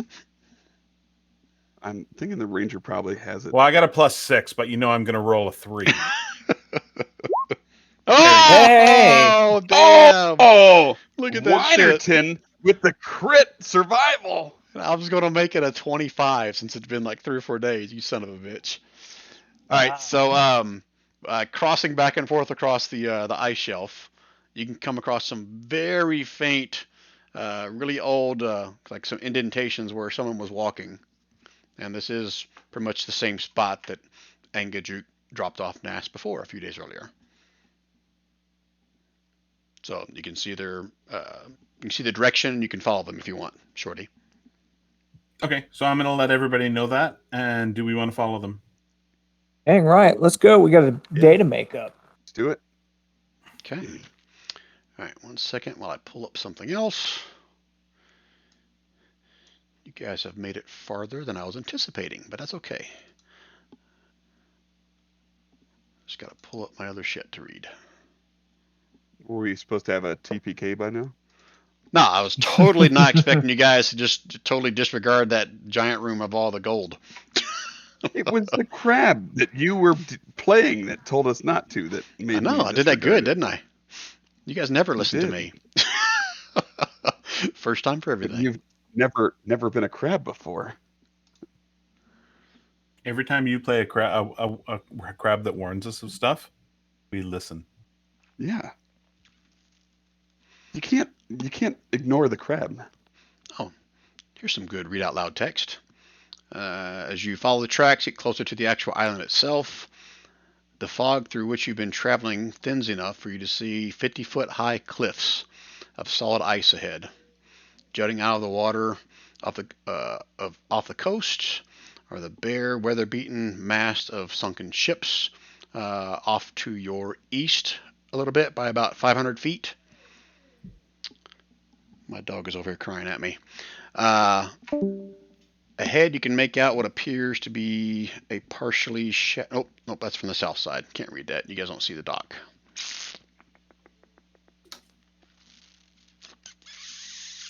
All right, so you got a choice to make. Follow the tracks, or do you have any interest in going and look at that ship? I thought we were following the tracks. Okay, just making sure, because I didn't We're point up. We're here for Valin.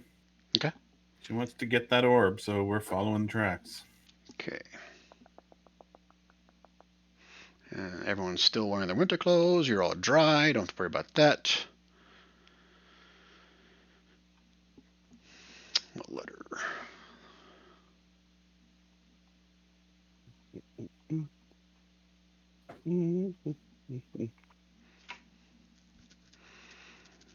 All right, so someone here has some kind of climbing gear or something, I'm assuming.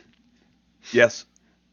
Okay, so it's going to require climbing gear to kind of scale the somewhat sheer cliffs along this this shoreline here. I'll just fly up. Okay, this particular spot, you can probably find a low spot that may be about 25 feet. Are we supposed to be seeing something, Brian? No, this is all Theory of the Or Mind no? stuff. There's no map for this. So as long as one of you guys got Brian. climbing. Oh. What? Oh wait, shit, Brian. It's 25 feet up. Yeah. Yeah. Eh, Trying to show somebody's off. gonna do their jump. I want to do my jump. I gotta do my jump. All right.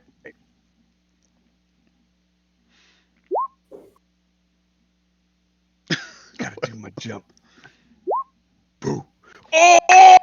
Oh! So what does that mean? Leapt vertically 32 feet in the air. Rah! Okay. Now give me an athletics 28. check. I'm sorry. 28 feet in the air. Huh? Give me an athletics. Acrobatics check now. Really? Oh yeah. Gotta slide across the surface of the top of the cliff as you land on top of it. Nice. I just radiant jumped on that thing. Jason's That not doesn't- here. Alan anymore, looks but at Dent and goes, "Show off." Yeah. Dent lands in a superhero landing. poof. Puff of snow. So hard on the knees. All right. So no need to roll if you got climbing gear. No need to roll to climb up at the rest of you guys, unless you want to try to jump and be awesome like Dent. What do you do, Shorty, with Depth Explorer? Well, I have a natural climbing and swimming speed now at level 7. So my normal speed is 40, and I have climbing and swimming now. Oh, awesome. And I'll throw down like a rope to Stefan. If Stefan, do you have like a fly or something? I might have fly as a spell. I don't recall, but I'll throw down a rope for you. If you Yeah. tie it to yourself, I'll pull you up. yep, I'll do that. I throw down my rope, Brian. Okay. that I I'm don't not gonna have seem you guys to do checks. have If you got climbing with gear, me. it's you guys can get up the face of the cliff. Not worried about that. Okay, As long as you sweet. got climbing gear. I'm just trying to find Yep, out I got climbing gear. the information I'm supposed to know. Alrighty. I don't have fly. All right. So you're not I got gonna climbing gear. Throw down too. give me another survival check, Shorty. See if you can continue on the trail. Mm. Okay. If you're the only one doing it and someone's helping you, you can do it with advantage. That's what I was going to say the first time before Gary just rolled. Oh. Yeah, I can help him. I got good survival. Okay, Shorty, you can roll Right, it again so at you want me to advantage if you roll it a want. second time? Yeah, roll again. Ah! Den's like, maybe it's over there. Oh, it's just Shorty's roll there. All right, you've lost the trail, I Shorty. know, I'm just joking. So basically, you guys are going to be off the trail for roll me a d4, Shorty.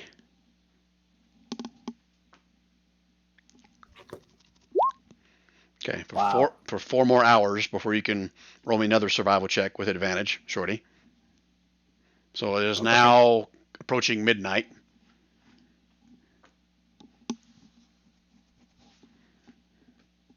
If you want to keep searching for tracks, you guys want to stop and try to rest somewhere, it's up to you. You tell me. You guys Now wanna camp? midnight. We got to camp. Yeah. Yeah. we do. All right, then roll me a Somebody have survival our check to see if you favorite can find a decent spot. Okay, well, find a decent spot because someone's got tiny hut. All right, so you guys are going to camp underneath the watchful eye of a tiny hut. Yep. Okay. Sounds good. Anybody going to keep watch? I'll take first watch. I'll take second. Okay. I'll go Now, third. time for me to roll. All right, so who's doing the first watch? I am. Okay, give me a perception roll. Disadvantage, because it is dark. With disadvantage, you said? Correct. Okay. Okay. You don't notice anything during your watch. Who's going next? It'd be me. Man. Okay. Uneventful. Who's taking next watch? Damn, what is it with me and rolling like the highest flipping skill rolls of all time, dude? Dent. Yeah. During your watch, you can see Of the course. glimmering of eyes about every 2 or 3 minutes, kind of flashing out from the distance in the dark. You can't see the shape, but you can see the flashing of eyes. And this Do they happens. remind me of my crab friends? Do what? Do they remind me of my crab friends? We need 4 frost giant hearts. Remember, Maybe. Wait, are these my crab friends? You're up on the island in the snow, Yeah. I don't think so. heading up these hills to the mountains. It could be snow crabs. Mm. All right, say what I see again, Brian, and I will try not to interrupt you this time with random Off- thoughts. Off in the distance, you can't see the shapes or what exactly they are. You just see like eyes. They're like flashing, almost like you see like a flash or a glare of something off of some eyes. They're looking at you, a pair of eyes. But there's one here, and then a couple minutes later, they're 30 foot off to the right. A couple minutes later, they're off to the left. So how big are these eyes? What color? Are they attached to a face? You can't Is see there colors. some kind of like? Okay. How Like big when are you these? see coyotes in your What? headlights. With that perception roll, either they're up on a hill or they're pretty tall.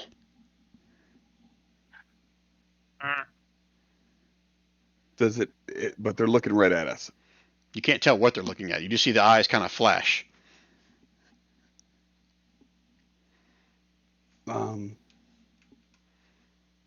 Do I hear anything? With that perception, no, because I did it for sight.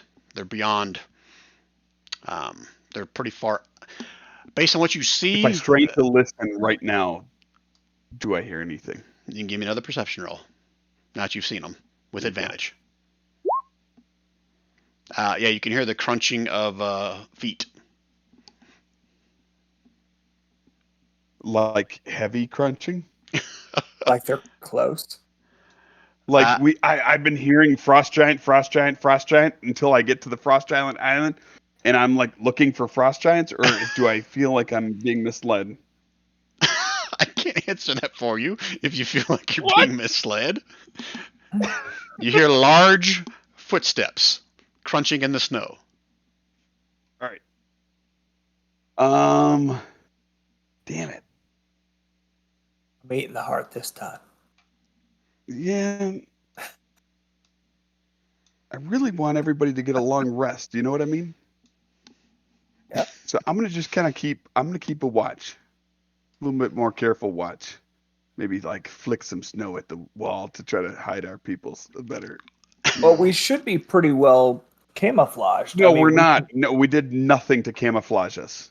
So unless it's been snowing on our little thing, which we wouldn't be able to see out, we are like as exposed as everything, right? Oh, they can't. No, it's opaque from the outside of any color I choose.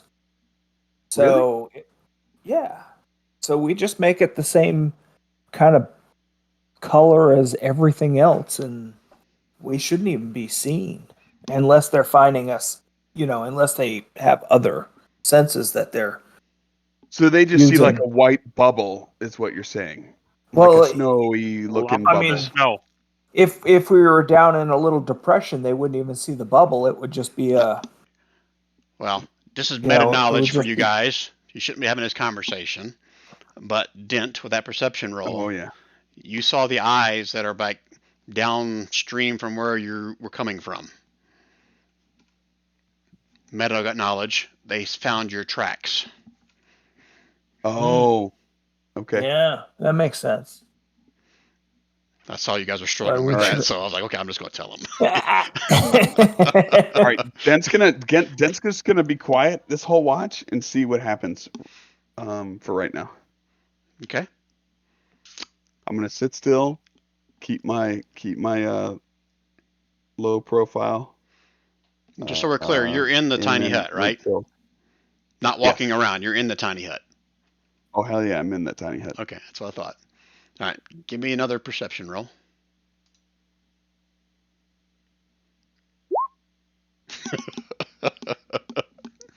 As you're like intently looking back the direction you're coming from, you hear the crunch in the snow behind you, but you turn around and you see nothing. Sweet. And Do I notice that your there's 2 hours still are up. Do what? I nudge Shorty and I'm like, hey, your turn. Hey, by the way, there'd be, I think, giants lurking right outside this whole time for the last 2 hours. Just letting you know. What makes And then you I'm think gonna that- like lay what down makes to you go think to. that- What makes you think they're giants? I just see big beady eyes and something's following our tracks. Anyways, I'm going to sleep. Good night. Did you say big beady eyes? Wake me up in 2 hours. Just try to Fuck, be if you were quiet. given that report to triage, I'd call your supervisor. All I right, hear Shorty. big crunching in the snow. Large crunching. Big eyes. Can't see color. Brian, did you say big eyes? I said they were tall, either up on a hill or they were tall. Yeah. Okay. I don't remember But saying big. we Did know the I? direction that we no, you didn't. Okay. We know the direction that we came from. So would Rand not have been able to figure out with his first perception roll that they were coming down the hill or something? They were. He saw the flashes of the eyes in several spots. Okay. I'm just saying, meta knowledge wise, they found your tracks. Just so you guys Right, weren't but like if they're all freaking coming out. from if they're coming from where we came from, I'm saying that we would know the terrain of where we came from. So we would know that they were maybe less chance of them being super tall and more chance of them being up on a hill where we came from. That's my logic. Okay. And May or may not play out. I'm assuming Dent would have shared you in what direction he saw them. And it was pretty much like if you were to do a 180-degree span, starting from behind you to in front of you, he would have seen them all throughout that little area to one side. Does that make sense? Okay. All right. They popped up from all kinds of different directions, taking a look at things. Now, you guys are saying they. I didn't say they. I just said he saw eyes. Well, Make sure I'm not More than putting two? words in your mouth or you're putting words in my mouth. When you said eyes, more than two? No, like a pair of eyes. A pair of eyes. Okay. but multiple times. Yeah, he saw them in Same different time. spots throughout the night. All right. A pair of eyes multiple times at the same time. He saw about 300 all at once. With smiling white teeth. I don't know. All right. So, Shorty, All right, so I'm gonna keep watch and look for them. I mean, we're safe in our little hut. Yep. For the time being. okay, give me a perception roll. That is impenetrable from the outside. Disadvantage. I know because I get this used against me all the time. Ooh, that's actually pretty good. All right, so as you're scanning all the different areas, head on a swivel, not from the direction of where your tracks were, but off kind of like 90 degrees from that, you can see a big furry head kind of step forward like he's looking around for something and sniffing in the air. Have you guys seen these yet? Do I recognize that as a Yeti? I'm trying to remember if you guys have seen these yet. I've Hold heard of Yeti. What is it? Is it a frost giant? Give me your perception roll is a 17. It's a Yeti, Rand. Yeah, you pretty sure that's a Yeti. No, I was pretty sure it was a frost giant. Well, yeah, he's talking to me. It's a Yeti. Okay. That perception roll, I mean, you can tell he doesn't see you, but they're obviously looking all around, trying to figure out, where those tracks are. Or where they were leading. Stefan's pretty familiar with Yeti. But Stefan is asleep. Oh, yeah, that's true. So you're dreaming about Yeti, All I right. guess. So everybody except for Dent has had their long rest at this point because we've all had our 6 hours of sleep. Oh no, that's not true. Only I have had my 6 hours of sleep. No, you need 8 hours of sleep. No. You need 6 hours of sleep and 2 hours of downtime. Really? Long rest is not 8 hours of sleep. That's why we're allowed to. That's why we're able to have do a watch in the middle. Okay. Yeah, I'm cool with that. All right, going to continue to let everybody man, sleep, we Shorty? always made it out at 10 hours. Well, I'm gonna stay. I'm gonna stay quiet, and gonna have a just keep an eye on this Yeti to see if it to see if it can figure out see if it comes any closer, if it figures out exactly where we are. Okay. Give me another perception roll. A regular one. Doesn't need to be disadvantage. Okay. Even with that, you hear the kind of the guttural kind of growl / roar of coming in the direction where you saw that one, and you hear 3 other ones back direction of where your tracks were coming from, like in response. And how far am I into my watch? So you're halfway.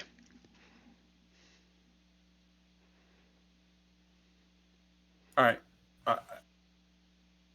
Not going to blow it in the last hour and have everybody not be able to get their long rest in. So I'm going to continue to. I'm going to wake them up at the last minute when I think I need to. These guys can't get through the barrier, so. Okay. All right. So a couple minutes later, where you heard those 3 growls, you can see 3 more Yeti approaching, kind of like following the tracks of where you were. Rob's been threatening this for months. With what? Have I been threatening? Sorry. the team up, like gang up around the dome right before it ends. Don't try to kill you guys all the time. All right. So how far am I into this? You're Time-wise? approaching the 2-hour mark, but you can see the 3 of them are within like 20 feet of your tiny hut at this point, just kind of sniffing around, growling back and forth. And how many are there total? You see 3 of them. Oh, I thought you said that there were 3 more. Well, you heard the There's 3 growl total? off to the, I guess, straight ahead of you, and then you heard 3 response ones to the south, or to the technically north west. So are we talking about 6 or are we talking about 4? You think there's 4. You've heard 4 Okay. distinct growls. Okay, so has our long rest time ended, Brian? Hey, we'll hear in just a second. All right, so I'm not going to do anything. Okay. All right, so let's just do this. How long does your tiny hut thing last? 8 hours. Okay. So you're approaching the end of that 8 hours. And let's just do this. All right, so you see the 3 Yeti. They don't see you, Shorty, sniffing around, kind of grunting at each other, and about 20 feet from your spot. Let me just switch maps, because I've been trying to put a map together because I didn't have one ready for this.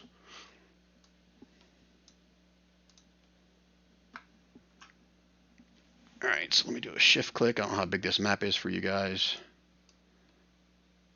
That would help if I'm not on the GM layer. I haven't dropped you guys in here yet, so let me drop you guys in. Can you guys see, or is it all black? Beautiful and I white. see. I can see. Okay, so then I'm going to do this then.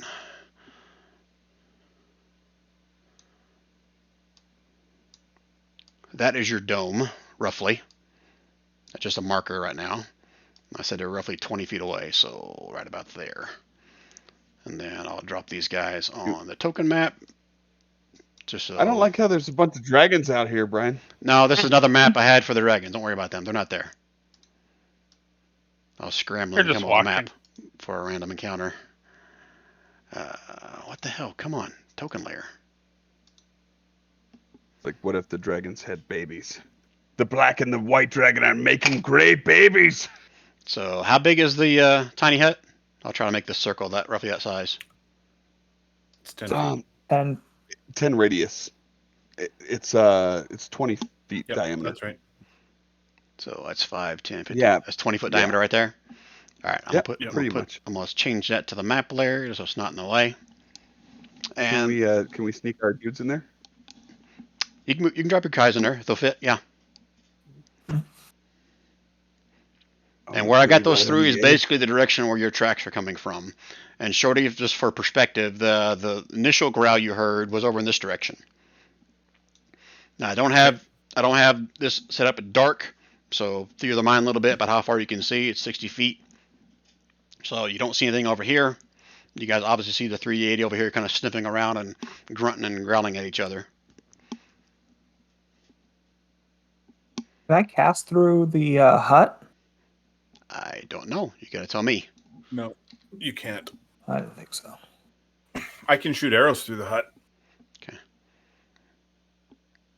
But spells can't be cast through it. Stefan, you When I know fire you're it in the about hut, it's filtered outside. and Stefan, you know you're about 15 minutes away from this thing expiring. Okay. Yeah, I'll make sure. Well, we're gonna make sure everybody's up and ready in action, and just get ready to go. Okay. They approach closer. This one kind of walks up. I mean, technically your dome is going to have like snow, blowing snow and shit on it. And it kind of places a foot on top of it. And its foot kind of slides off of it. Like it's trying to figure out what this is, because it's basically like it's like an invisible dome, right? Yep. Like if he moves the snow off of it, what's he see? Like a cloudy. It's opaque. It's opaque. Yep. It's an opaque dome. Okay. It says it right in the spell description. And Yeah, it looks like a I guess maybe like a marble rock of the Marlboro same. Like Right. a Marlboro red.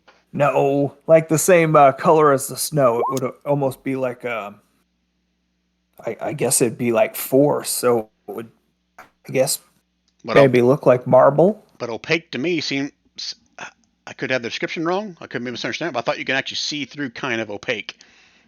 No. Opaque Can't? Okay. means it's not translucent. It's opaque. Ah, opaque that's what I'm means getting that you can't see through it. All right.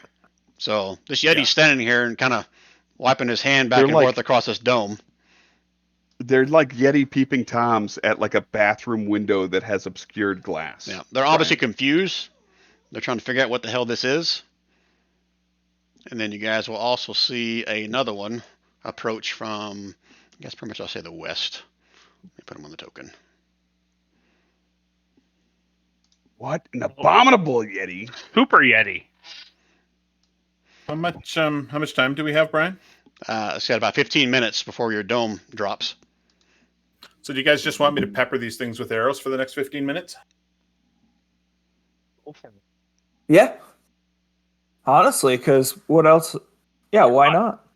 Wait, all creatures and objects are barred from passing through it. From the outside. We can pass through it whenever we want. Spells and magical effects can't extend through the dome or be cast through it. But there's a lot of discussion whether arrows can go out, and they can, according to the answers. Wow. So here's what we're going to do. We have reached the 4-hour mark, so we are going to stop there. And that is where we're going to pick up. And Brian's going to do research on whether or not I can pepper them with 15 minutes. I was you being know- nice giving you 15 minutes, but holy shit, if you're going to sit there and just fucking pepper them, like, what's the point? I'll just have them run away. Yeah. So that's where we're in for tonight's session. You guys are in a tiny hut Awesome, Brian. That was about good. to expire, and you've got 3 Yeti and an Abominable Yeti, and I pulled that on my ass, so I will double check the CR ratings on this between now and next session, make sure I'm not just like creating a TPK. I don't think you are. I think we fought some Yetis. I think that Dent could take on the 3 on the left, and and the other people could take on the 1 on the right. Honestly, if we had the if I could cast something else, including the tiny hut, I've got something where I could where enemies abound, so I could cast it on one of them, What? like the abominable Yeti, and watch it tear apart all the others. And I need to rephrase because that's what I said is completely wrong. We are in an interesting party dynamic right now where Dent is the only frontline guy.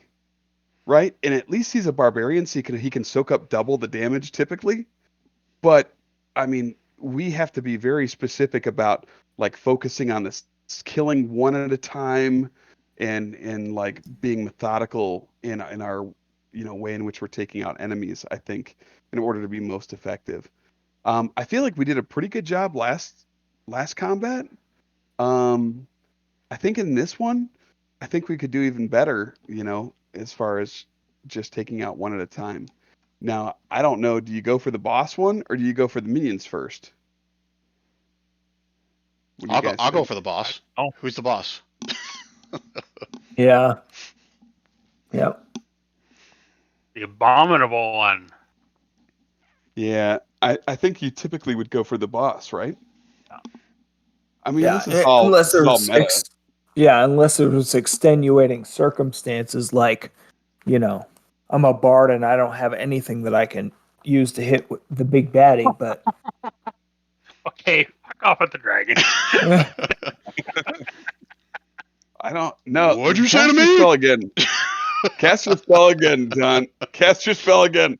As soon as it ends. right? All right, 10 minutes before it ends, I want you to start casting it as a ritual, and we will keep this up for days. Yeah. Ranger, do you have Goodberry to keep us alive in this hut?